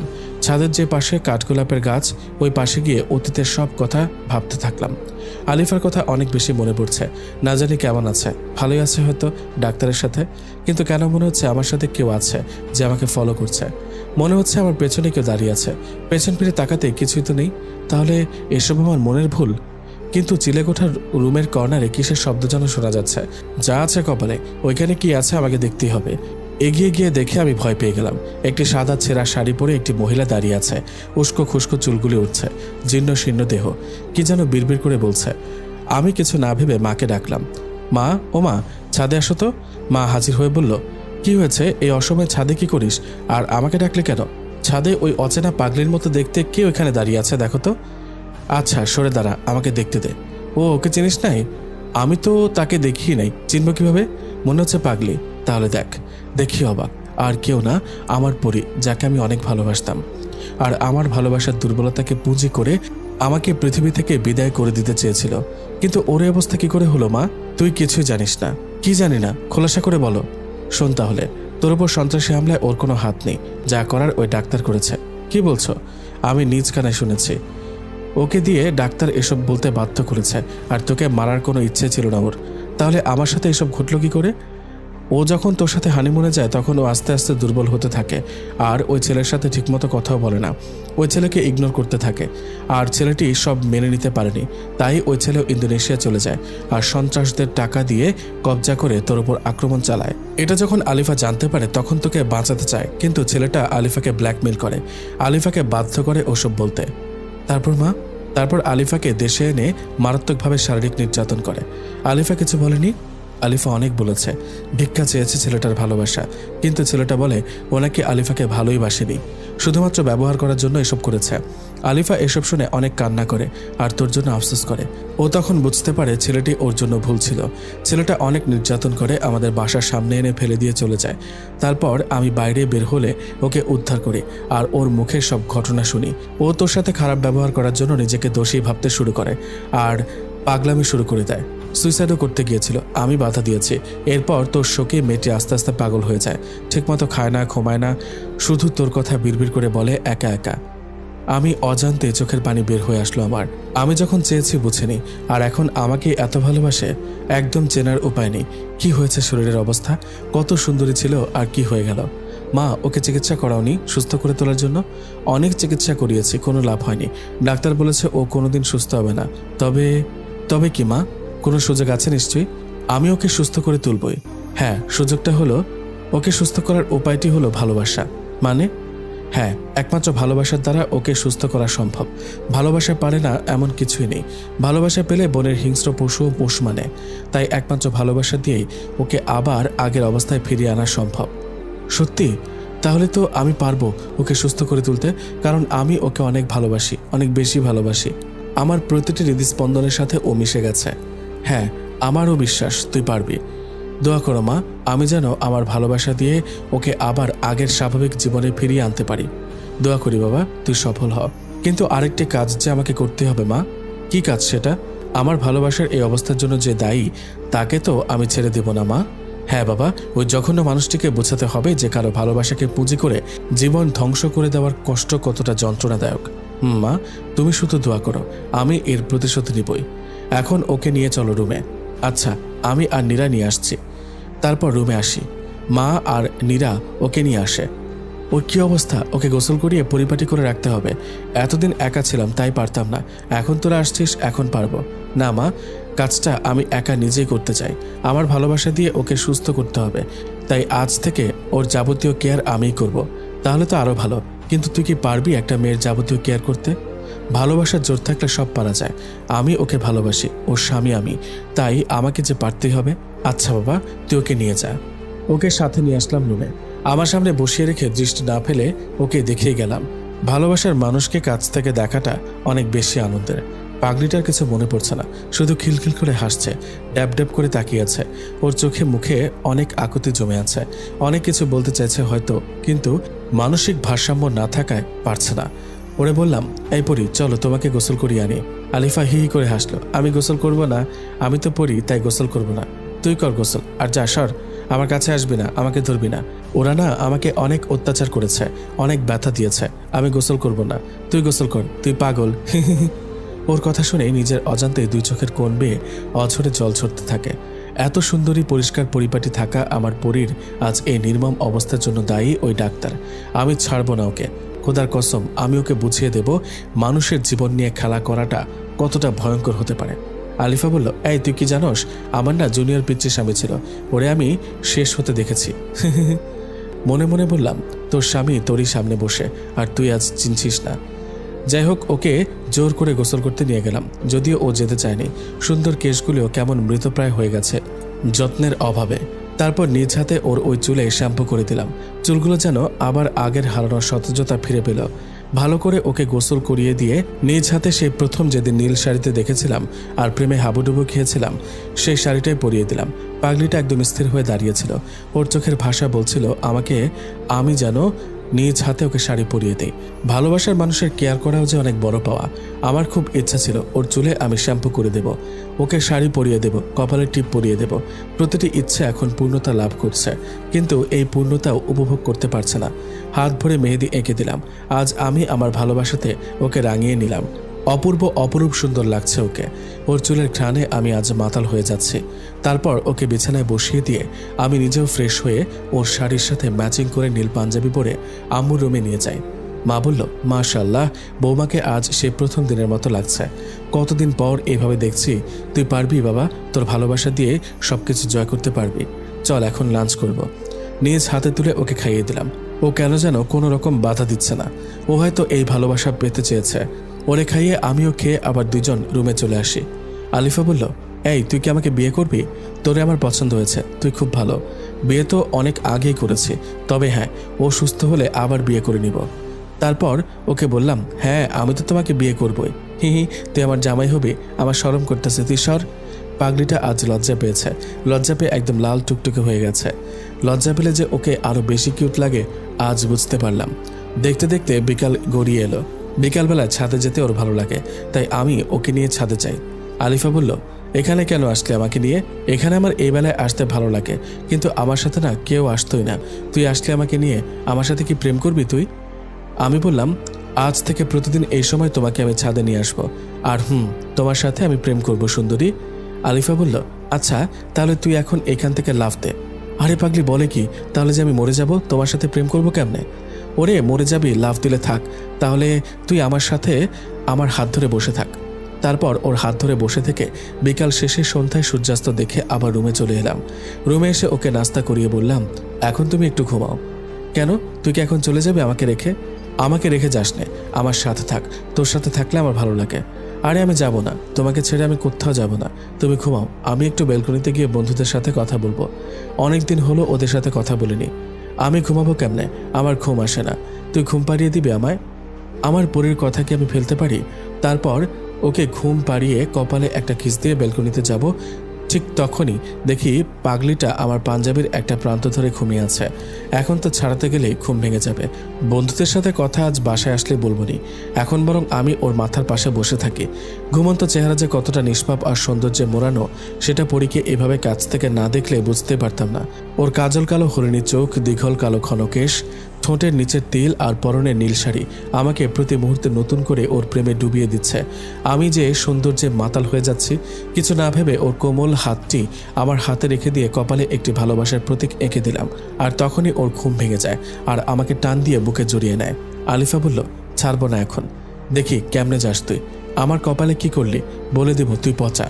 এই ছাড়ো, আর সবাইকে বলবা কেন?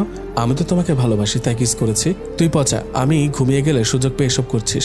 আমাকে না বলে আমি তোর আম্মুকে বলে দিব। এই না পাগলি, নিজেদের মধ্যে ঘনিষ্ঠ মুহূর্তের কথা কাউকে বলতে নেই। কেন বলতে নেই? বললে কি তোকে তোর আম্মু মারবে? মনে মনে বললাম, এই পাগলির সাথে মোটেও পাগলামি করা যাবে না, করলেই বিপদ। তার থেকে বরং ওর কথাতেই সাড়া দিই।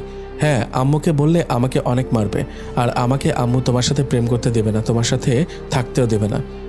তাহলে ঠিক আছে, বলবো না। এই তো ভালো মেয়ের মতো কথা। আমি ভালো আর তুই পচা।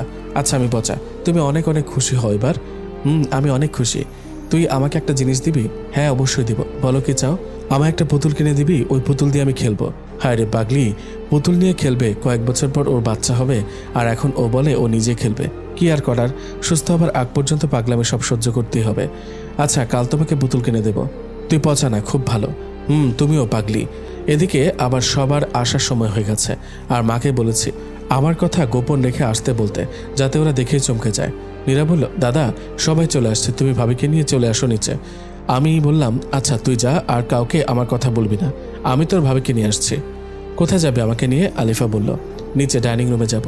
আচ্ছা আমাকে হাত ধরে নিয়ে যাবি? বউয়ের হাত ধরে যেভাবে নিয়ে যায় ওইভাবেই নিব। ওদিকে আত্মীয় স্বজন বন্ধু বান্ধব সবার সাথে কথা বলছে। আর হ্যাঁ, আজকে আমার জন্মদিন ছিল, তাই সবাইকে আজ বাসায় ইনভাইট করা হয়েছে। মা বলল, তোমরা সবাই কেমন আছো? বন্ধু ও আত্মীয় একসাথে বলল, হ্যাঁ ভালো আছি, আপনি কেমন আছেন? হ্যাঁ আমিও ভালো। সবাই তো জানো আজ মেহেদির জন্মদিন। সবাই একসাথে বলল, হ্যাঁ জানি। আজ যদি ও আমাদের মাঝে থাকতো তাহলে অনেক ভালো লাগতো, সবাই মিলে একসাথে কত আনন্দ করতাম। তা ঠিক। আর হ্যাঁ, তোমরা সবাই চোখ বন্ধ করো কিছুক্ষণের জন্য, একটা সারপ্রাইজ আছে। সবাই চোখ বন্ধ করলো। আমি আলিফাকে নিয়ে ওদের সামনে চুপচাপ বসলাম। মা বলল, এবার সবাই চোখ খুলতে পারো। সবাই চোখ খুলেই অবাক, হতভম্ব হয়ে গেছে, তাকিয়ে আছে অদ্ভুত দৃষ্টিতে। সজীব বলল, মেহেদি তুই কিভাবে এখানে? বেঁচে আছিস তুই?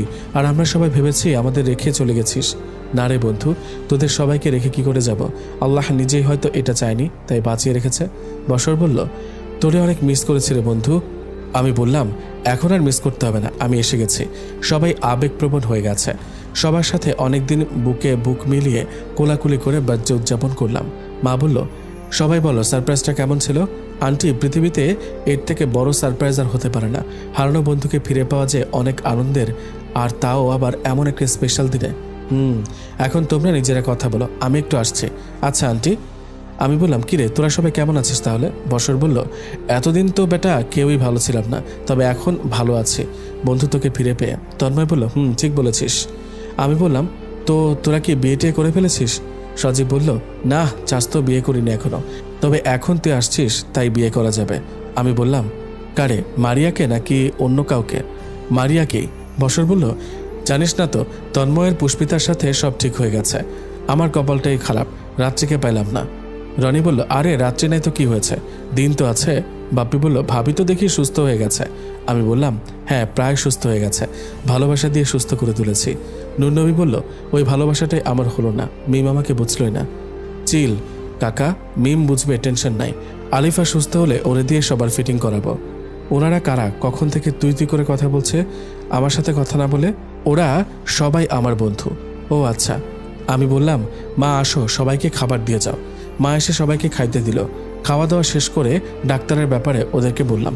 সজীব বলল, তুই কোনো চিন্তা করিস না, ওই বেটা বজ্জাতকে উচিত শিক্ষা দেব। তার আগে বল, এই মেয়েটিকে আগে তো কখনো দেখিনি। তারপর সবাইকে পুরো ঘটনা খুলে বললাম আর নীরার পরিচয় দিলাম। বসর বলল, ও আচ্ছা বুঝতে পারলাম, তাহলে নীরাকে দিয়েই কাজ হবে, ডাক্তারকে উচিত শিক্ষা দেওয়া যাবে না। ও পারবে না, এদেশের ব্যাপারে ওর অভিজ্ঞতা নেই। নীরাকে বুঝিয়ে বললাম, ও বলল পারবে। সজীব বলল, তাহলে তো ভালোই হলো, এখন সব ব্যবস্থা করি। আচ্ছা। তারপর সবাইকে বিদায় জানিয়ে আলিফাকে নিয়ে রুমে আসলাম। এখন কি করবি, ঘুমাবি নাকি? না, এখন তোমাকে ছাদে নিয়ে গিয়ে গান শোনাবো। সত্যি? তাহলে এখনই চল। ওকে। তারপর ওকে নিয়ে ছাদে আসি। ওর শিউলি ফুল খুব পছন্দ, তাই আজকে আমি ওকে শিউলি ফুলের মালা গেঁথে দিলাম আর বেলে ফুলের মালা খোঁপায় বেঁধে দিলাম। ও অনেক খুশি হয়েছে আজ। ওর এই হাসি মুখ দেখার জন্য আমি রোজ শিউলি ফুলের মালা আর বেলে ফুলের মালা নিজ হাতে গেঁথে ওর খোঁপায় বেঁধে দিলাম আর বেলকনিটা কাঠগোলাপে ভরিয়ে দেব। কাঠগোলাপের সাদার মায়ার মাঝে আমার ভালোবাসা খুঁজে নিবে। তারপর ওকে নিয়ে এসে আমার বুকে ওর মাথা রেখে ঘুম পাড়িয়ে দিলাম। ওর ঘুমন্ত মিষ্টি মুখটা দেখে কপালে একটু চুমু দিয়ে আমিও ঘুমিয়ে গেলাম। পরদিন সকালে নীরার ডাকে ঘুম ভাঙে। নীরা বলল, দাদা আর কত ঘুমাবে, এবার উঠে ফ্রেশ হয়ে ভাবিকে নিয়ে নিচে আসো। পরীকে ডেকে তুলে দুজনে ফ্রেশ হয়ে নাস্তা করতে গেলাম। এদিকে নীরা এখন বাংলা শিখে গেছে, মোটামুটি সবকিছুই বুঝে বলতে পারে। নীরা, আজ তাহলে তোর কি কাজ জানিস? হ্যাঁ দাদা, খুব ভালো করে জানি, আর কাজটা যেন সঠিকভাবে সঠিক উপায় করতে পারি তার জন্য পরিকল্পনা করে ফেলেছি। বাহ, খুব ভালো কাজ, তাহলে আজ সকালে শুরু করে দে। আচ্ছা দাদা। নাস্তা শেষ করে আলিফা ও নীরাকে সাথে নিয়ে ঘুরতে বের হলাম। অনেকদিন পর বাসা থেকে বের হলাম, সেটাও আবার কিনা দীর্ঘদিন পর দেশে এসে। নীরাকে সবকিছু বুঝিয়ে দিয়ে ডাক্তারের ক্লিনিকে পৌঁছে আমরা দুজন ওখান থেকে চলে এলাম। সেদিকে নীরা বলল, ভেতরে আসতে পারি? ডাক্তার বলল, হ্যাঁ আসুন। ধন্যবাদ ডাক্তার, বসেন। আর আপনার সমস্যা কি বলেন? আমার তো সমস্যার শেষ নেই, অনেক রকম সমস্যা। সমস্যা নেই, বলেন সব। আমার রাতে ঘুম হয় না, বুকের বাঁ পাশটা চিনচিন করে ব্যথা করে। রোজ রাতে স্বপ্নে দেখি আমি এক ডাক্তারের সাথে ঘুরতে বের হয়েছি। এগুলোই আমার সমস্যা। ডাক্তার মনে মনে ভাবে, পেয়েছি, এই মেয়েটাকে পটানো খুব সহজ হবে, এই মেয়েই আমার পরবর্তী টার্গেট। একে দিয়েই নিজের একাকিত্ব দূর করে পরে ছুড়ে ফেলে দিব। আচ্ছা, আপনি টেনশন করবেন না, এই ঔষধগুলো নিয়মিত খাবেন। আর এই নেন আমার নাম্বার, ঔষধ খেয়ে ফলাফল জানাতে ভুলবেন না। আচ্ছা ঠিক আছে, আমি এখন আসি। আর হ্যাঁ, আপনি অনেক স্মার্ট। ভাবছে, ইস কপাল খুলে গেল, এ তো মেঘনা চেতে বৃষ্টি।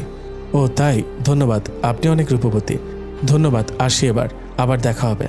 আসুন। ইস, কাজ হয়েছে, আবার দেখা হবে, আরও কত কি হবে। আলিফাকে নিয়ে সবুজ প্রকৃতিটা উপভোগ করে বাসায় ফিরলাম। নীরা বলল, দাদা কাজ তো হয়ে গেছে, বেটা বজ্জাত নাম্বারও দিয়েছে, এবার শুধু ফোনটা দেব আর কাজটা হয়ে যাবে। দোয়া রইল বোন, তুই পারবি। তারপর লাঞ্চ করে দুপুরের লম্বা ঘুম শেষ করে বিকালে ছাদে গেলাম পরীকে নিয়ে। আলিফা বলল, আজ বিকেলটা অনেক সুন্দর, দক্ষিণা মৃদু বাতাস, আকাশে রঙিন ঘুড়ির মেলা, সত্যি অনেক ভালো লাগছে। আমি বললাম, আরে পাগলি দেখছি সুস্থ হয়ে গেছে প্রায়। হ্যাঁ অনেক সুন্দর। তারপর দুজন মিলে গল্প করে সন্ধ্যা শেষ করে রুমে ফিরে আসি। কিছুক্ষণ পর মা খেতে ডাকে, তারপর দুজনে খেয়ে এসে ব্যালকনিতে বসে চায়ের কাপে চুমুক দিচ্ছে। আর ওইদিকে নীরা বলল, এখন ফোন দেই বেটা বজ্জাতকে, ফোন ধর তাড়াতাড়ি। ফোন রিসিভ করে বলে ডাক্তার, কে আপনি? নীরা বলল, এত তাড়াতাড়ি ভুলে গেলেন কে আমি? আহা, আপনি আপনার পরিচয় না দিলে কি করে বুঝবো আপনি কে? আর এখানে ভুলে যাওয়ার কথা আসছে কেন? আমি আপনার পেশেন্ট নীরা। ফোন দিতে বলে এখন নিজে ভুলে গেছেন? আরে না, আমি তো আপনার ফোনের অপেক্ষাই করছিলাম। সত্যি আমার ফোনের জন্য অপেক্ষা করছিলেন? হ্যাঁ সত্যি। কেন, আপনার ফোনের জন্য অপেক্ষা করতে পারি না নাকি? না মানে আমার ফোনের জন্য তো কেউ অপেক্ষা করেনি, তাই বললাম। কেউ করেনি তো কি হয়েছে, আজ থেকে না হয় রোজ আমি অপেক্ষায় থাকবো। এভাবে বলবেন না, প্রেমে পড়ে যাব। সমস্যা নেই তো, আপনার স্ত্রী কষ্ট পাবে। ধুর, কি যে বলেন, আজ পর্যন্ত প্রেম করতে পারলাম না, আর স্ত্রী তো অনেক দূরের কথা। তাহলে তো ভালো, ডাক্তারের প্রেমে পড়ে গেলে সমস্যা নেই। সত্যি আমার অনেক ভালো লাগছে। একদিনে এত প্রেম? নীরা বলল, ও কেন, একদিনে প্রেম হতে পারে না? বিশ্বাস করতে না পারলে পায়। এই না, বিশ্বাস করি, ভালোবাসি আপনাকে। আমিও তোমাকে অনেক ভালোবাসি। আর হ্যাঁ, আজ থেকে আমায় আপনি না তুমি করে বলবে। তুমি বললে তোমাকে বউ বলে ডাকতে পারি? আপাতত তুমি ঠিক আছে। আচ্ছা বেবি, কি করো? তোমার সাথে কথা বলি বাবু। তুমি কি করো গো? আমিও তোমার সাথে কথা বলছি, আমার কাজই তো এটা। অনেকক্ষণ কথা শেষে নীরা বলল, আচ্ছা বাবু, এখন ঘুমাও। ডাক্তার বলল, আর 5টা মিনিট থাকো প্লিজ। নীরা চুপ, আর 1 সেকেন্ডও না, এক্ষুনি ঘুমাও। Good night. Okay baby, good night. এদিকে বসরের ফোন। আমি বললাম, কিরে, হঠাৎ রাতের বেলা ফোন দিলি আমাকে, কি মনে করে? না মানে তোর সাথে কিছু কথা বলার ছিল। কি কথা বল, শোনার পর রাগ করতে পারবি না। আরে না, তুই আমার বন্ধু, তোর কথাতে আমি রাগ করবো কেন? তাহলে শোন, নীরাকে আমার প্রথম দেখাতেই ভালো লেগেছে, প্রেমে পড়ে গেছি। ওকে আমি বিয়ে করতে চাই, তোর যদি কোনো আপত্তি না থাকে। আরে এটা তো খুশির কথা, তুই নীরাকে ভালোবেসে ফেলেছিস। তাই তো বলি, সেদিন রাতে নীরাকে দিয়ে ডাক্তারকে শায়েস্তা করানোতে তুই না করেছিলে। আমার কোনো আপত্তি নেই, তুই তোর পরিবারকে আমার আম্মুর সাথে কথা বলতে বল, বিয়ের দিন তারিখ তারাই ঠিক করবে। আচ্ছা বন্ধু, ধন্যবাদ তোকে। আর হ্যাঁ, তোর বোন বিয়ে করবো বলে তোকে ভাইজান বলে ডাকতে পারবো না। আরে সমস্যা নেই, আমরা আগে থেকে বন্ধু, তাই ভাইজান বলার দরকার নেই, তুই করে বলাটাই বেস্ট। আচ্ছা বন্ধু, তাহলে এখন রাখি। আর নীরাকে বলে দিস ডাক্তারের থেকে যেন নিজেকে নিরাপদে রাখে। ওকে বলবো, এখন ক্ষমা, গুড নাইট। তারপর আমার পাগলি বউকে বললাম বিয়ের কথা। আলিফা বলল, বাহ, বিয়ে মানে কত মজা, তাই না? তাহলে আমরাও বিয়ে করে ফেলবো। হ্যাঁ আচ্ছা ঠিক আছে, এখন তুমি আমার বুকে মাথা রেখে ঘুমিয়ে যাও।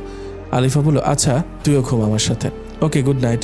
তারপর ঘুমের শেষে সকালে উঠে ফ্রেশ হয়ে নাস্তার টেবিলে বসে ডাক্তারকে শায়েস্তা করার ফাইনাল পরিকল্পনা নিয়ে নীরাকে শিখিয়ে দিয়ে একসাথে বের হলাম। প্রতিমধ্যে ডাক্তারের ফোন। বেবি তুমি কোথায়? বাবু, আমি তোমার দেওয়া ঠিকানায় আসছি। ওকে, তাড়াতাড়ি আসো বেবি। এদিকে সজীবকে পুলিশ নিয়ে সময় মতো যে রেস্টুরেন্টে দেখা করতে চেয়েছে, ডাক্তার আর অনৈতিক কাজ করার জন্য প্রস্তাব দিয়েছে, সেখানে হাজির হতে বলি। নীরাকে ভেতরে পাঠিয়ে দিয়ে আমি ও আলিফা পাশে অবস্থান করি। ডাক্তার বলল, বেবি আসছো? বাবু, আসলাম। তাহলে চলো শুরু করা যাক। কথাটা শুনে ঠাস করে ডাক্তারকে থাপ্পড় লাগিয়ে দেয়। তুই কি ভেবেছিস আমাকে লম্পট চরিত্রহীন তোকে আজ মেরেই ফেলবো? কি বলছো বেবি এসব? আসো শুরু করি। আমি সামনে গিয়ে বললাম, কি শুরু করবি রে বদমাইশ? ডাক্তার বলল, তুই কিভাবে বেঁচে আছিস? তোর তো বাঁচার কথা না। তোকে শায়েস্তা করার জন্যই আল্লাহ আমাকে বাঁচিয়ে রেখেছে। কথাটি শোনার পর ডাক্তার পকেট থেকে একটি ছুরি বের করে নীরার গলাতে ধরে বলল, একদম কোনো সমস্যার সৃষ্টি করতে পারবি না, নয়তো এই মেয়েকে শেষ করে দিব। সাথে সাথে পুলিশ ওকে চারপাশ থেকে ধরে ফেলে, হাতে হাত করা লাগিয়ে দেয়। কারণ আমরা আগে থেকে পুলিশ আর রেস্টুরেন্টের লোকজন নিয়ে আড়ালে লুকিয়ে এসব লক্ষ্য করছিলাম। বিষয়টা আলিফা বুঝতে পেরে কেমন যেন সবকিছু আগের মতো ঠিক করে নিয়ে বলে, ওই কুত্তাকে আমি মেরে ফেলবো। ওর জন্য আমার জীবন থেকে সুন্দর মুহূর্তগুলো হারিয়ে গেছে, ও আমার ক্ষতি করেছে, ওকে আজ আমি খুন করে ফেলবো। আমি বললাম, এ কি, আলিফা দেখি পুরোপুরি সুস্থ হয়ে গেছে। পুলিশ বলল, না আপু, আপনার কিছু করতে হবে না, ওর উপযুক্ত শাস্তি ও পেয়ে যাবে, আইনের হাত থেকে রক্ষা পাবে না। আমরা ওকে নিয়ে গেলাম। আমি বললাম, পরি তুমি সুস্থ হয়ে গেছো? হ্যাঁ, আমি এখন সুস্থ। তুমি আমাকে ক্ষমা করে দাও মেহেদি, আমি তোমার ভালোবাসা বুঝতে পারিনি। তোমাকে অনেক বেশি কষ্ট দিয়েছি, অনেক অপমান করেছি, এর কোনো ক্ষমা হয় না। তবুও আমি আজ তোমার কাছে ক্ষমা চাইছি। ধুর পাগলি, তুমি হলে আমার বউ, তাই আমি সব ভুলে গিয়েছি, কিচ্ছু মনে রাখিনি। না গো, তবুও আমি অপরাধী। তুমি বলো আমাকে ক্ষমা করে দিয়েছ? আচ্ছা পাগলি, আচ্ছা, আমি তোমাকে ক্ষমা করে দিয়েছি, ধন্যবাদ। আর আজ আমি তোমাকে একটি কথা বলতে চাই, যে কথাটি 1.5 বছর আগে বালিতে পিঙ্ক বিচে বলার জন্য আমি একটু আলাদা হয়েছিলাম। কখনো ভাবিনি যে তার জন্য এভাবে 1.5 বছরের জন্য আলাদা হয়ে যাব। আমি বললাম, ওইসব অতীতের কথা বাদ দিয়ে কি বলতে চাও বলো, আমার আর কৌতূহল শেষ হচ্ছে না। আলিফা বলল, আমি তোমাকে ভালোবাসি। থাকবে তো শেষ নিঃশ্বাস পর্যন্ত আমার সাথে? বিপদ আপদে সবসময় পাশে থাকবে? আমি বললাম, আমিও তোমাকে অনেক অনেক বেশি ভালোবাসি পরি। আর হ্যাঁ, আমি তোমার হাসি মুখের জন্য সব করতে পারবো। তাহলে করছো না কেন? কি করছি না? গাধা, জড়িয়ে ধরো আমাকে। বলার সাথে সাথে শক্ত করে ওকে জড়িয়ে ধরলাম। প্রায় 2 বছরের বিবাহিত জীবনে এই প্রথম ওকে জড়িয়ে ধরেছি। ভালোবাসার মানুষের প্রথম স্পর্শ, যা কখনো ভোলা যায় না। এটা এক অন্যরকম ভালো লাগা। ওর মাথা একদম আমার বুকে মিশে গেছে। আমার হৃদস্পন্দনগুলো খুব কাছ থেকে অনুভব করতে পারছে পরি। কপালে একটা কিস করে দিলাম, কিন্তু পাগলিটা করতে পারছে না, কেননা ও আমার পিচ্চি বউ। আলিফা বলল, ওই কুত্তা, নিচু হবি নাকি হাঁটু মারতে হবে জায়গা মতো? তাহলে এখন এমনিতে নিচু হয়ে যাবি। এই কি বলো, হাঁটু মারলে তোমারই লোকসান। যাই হোক, আমি মাথা নিচু করছি। তারপর আর কি, ও আমার কপালে একটা চুমু দিয়ে বলল, আচ্ছা এই মেয়েকে? তারপর ওকে সব বুঝিয়ে বললাম। আলিফা বলল, তাহলে তো ভালোই হয়, ননদও পেয়ে গেলাম। হ্যাঁ, আর আমিও তোমার মতো একটা সুন্দরী ভাবি পেয়েছি। আচ্ছা হয়েছে, এখানে আর সময় নষ্ট না করে শপিংয়ে যাওয়া যাক। বিয়ের জন্য প্রস্তুতি নিতে হবে যে। হ্যাঁ চলো। ওমা, ননদ দেখে লজ্জাতে লাল হয়ে গেছে। লজ্জা নারীর ভূষণ। জানি গো ননদিনী। চুপ করো, এখন শপিং মলে চলে আসছি। তারপর বিয়ের যাবতীয় কেনাকাটা করলাম। আলিফা বলল, এই পাঞ্জাবিটা পরে দেখো তো। ওর পছন্দ মতো আমি একটি পাঞ্জাবি নিয়ে নিলাম, আর আমার পছন্দ মতো ও শাড়ি নিল। কেনাকাটা শেষ করে সোজা বাসায় চলে আসলাম। ফ্রেশ হয়ে খেয়ে রুমে আসলাম। আলিফা বলল, এই শোনো, কাল তো নীরার বিয়ে, সবাইকে দাওয়াত দিয়েছো ঠিক মতো? সবাইকে দাওয়াত দেওয়া হয়ে গেছে গো গিন্নি, আপনার ভাবতে হবে না। Good boy. গুড বয় নাকি গুড স্বামী? সরি গো, আমার ভালো স্বামী। হয়েছে, এখন ঘুমাও, কাল তাড়াতাড়ি উঠতে হবে, অনেক কাজ আছে বিয়ের। আচ্ছা, আমাকে বুকে নিয়ে ঘুম পাড়িয়ে দাও। ওকে। তারপর ঘুম পাড়িয়ে দিয়ে আমিও ঘুম। সকালে আমরা সবাই কাজে লেগে পড়েছি, আর মনে মনে ভাবছি, ইচ্ছা ছিল বন্ধুর বিয়েতে ওর সাথে কনের বাড়িতে যাব, কত মজা করব, কিন্তু তা আর হলো না। নিজের বোনের সাথে বিয়ে দিচ্ছি বন্ধুর। সজীবের ফোন। সজীব বলল, কিরে সবকিছু কমপ্লিট? কমপ্লিট। খুব আনন্দ তাই না, তোরা ওর সাথে আসছিস আর আমি বরযাত্রী হতে পারলাম না। সজীব বলল, আচ্ছা বরযাত্রী হবার যখন এতই শখ, তখন তুই বিয়ের বাড়ির গেটের একটু সামনে এসে আমাদের সাথে বরযাত্রী হয়ে গেট দিয়ে প্রবেশ করিস। আচ্ছা, এটা ভালো বুদ্ধি। তারপর কথা মতো ওদের সাথে বরযাত্রী হয়ে আমিও আসলাম। সবাই তো পুরো অবাক। আলিফা বলল, বিআই সাহেব দেখে লজ্জায় লাল হয়ে গেছে, আমাকে উদ্দেশ্য করে মস্করা করে বলে। আমি বললাম, আমিও কম না, বলে ফেললাম, হ গো বিআইন, আপনিও লাল হয়ে গেছেন। সবাই আমাদের কাহিনী দেখে পাগলের মতো হাসছে। তারপর বিয়ের কাজ সম্পন্ন করে ওদের দোয়া করে ছেড়ে দিয়ে আসলাম। আলিফা বলল, মনটা খারাপ লাগছে নীরাকে ছাড়া। আমি বললাম, আমারও অনেক খারাপ লাগছে, কিন্তু এটাই নিয়ম, ঘুমিয়ে পড়ো। তারপর ঘুম শেষ করে পরদিন বৌভাতে গিয়ে ওদের নিয়ে আসলাম। আজ বিয়ের 4 দিন অতিবাহিত হয়েছে। নীরা বসর সহ সবাই আজ বাসায়, অন্যান্য আত্মীয় স্বজনও আছে। ভাবছি হঠাৎ করে আজ সবাই একসাথে, কাহিনী কি? আলিফাকে ডাকলাম। আলিফা বলল, আরে কোনো কাহিনী না, সবাই মিলে আজ একসাথে ডিনার করবো তো তাই। আমার কথা শুনে বলল আলিফা। আমি বললাম, ও আচ্ছা চলো তাহলে সবাই মিলে ডিনার করে নিই। তারপর ডিনার শেষে সবাই চলে গেল, আর আলিফাকে কি যেন বলে গেল। আমি এখনও রুমেই যাইনি, যাক পরে যাব, এখন একটু ছাদে যাই। আলিফাকে ডাকলাম, আসলো না, অথচ অন্যান্য দিন ও নিজে থেকে আমার সাথে ছাদে আসে। যাই হোক, একাই ছাদে গিয়ে রাত 11টার দিকে রুমে ফিরে আসলাম, আর এসে অবাক, ক্যান্ডেল লাইট দিয়ে সাজানো রুম, বিছানায় বাসরাতের মতো করে সাজানো, মাঝে বড় করে লেখা ভালোবাসি। কিন্তু কে কখন করলো এসব? আম্মুকে ডাক দিলাম, আম্মুও ডাকা সাড়া দিল না। হুট করে পেছন থেকে ধাক্কা দিয়ে আমাকে দেওয়ালের সাথে মিশিয়ে দিল কে যেন, স্পষ্ট বুঝতে পারছি না কে। আস্তে আস্তে কারো আমার দিকে এগিয়ে আসার শব্দ পেলাম। এসব কি হতে যাচ্ছে আমার সাথে? পুরো বাড়ি চুপচাপ, মাও নেই, পরীকেও দেখছি না। একটি অবয়ব একদম সামনে এসে দাঁড়ালো, তার ঘন নিঃশ্বাস আমার মুখে পড়ছে। আমি সাহস করে বললাম, কে আপনি? আমাকে সাথে সাথে জড়িয়ে ধরে কিস করে বলল, আমি তোমার বউ আলিফা। তার মানে এত সব কিছু তোমার কাজ, আর এর জন্য সবাইকে ইনভাইট করেছিলা? আমাদের তো বাসর হয়নি, তাই আজ সব কিছু করেছি। আজ আমাদের বাসর হবে। আচ্ছা দুষ্টু বউ। সাথে সাথে ওকে জড়িয়ে ধরে আমিও চুমু খেতে লাগলাম। ওর ভারী নিঃশ্বাস আমার মুখে পড়ছে, আর আমার ভারী নিঃশ্বাস ওর মুখে পড়ছে। আজ তোমাকে আমি আমার ভালোবাসায় রাঙাতে চাই। আলিফা বলল, আমিও আজ তোমার ভালোবাসায় নিজেকে রাঙাতে চাই। সাথে সাথে ওকে কোলে নিয়ে সোজা বিছানায় শুয়ে দিলাম। এতদিনের সকল জমানো ভালোবাসা আজ একসাথে পেতে চাই। আমি বললাম, সব পাবে আজ, শুধু তুমি আর আমি। এই কথা বলে ওর কপালে একটা চুমু দিলাম। তারপর আর বলা যাবে না, দুজন দুজনের ভালোবাসায় ডুবে গেলাম।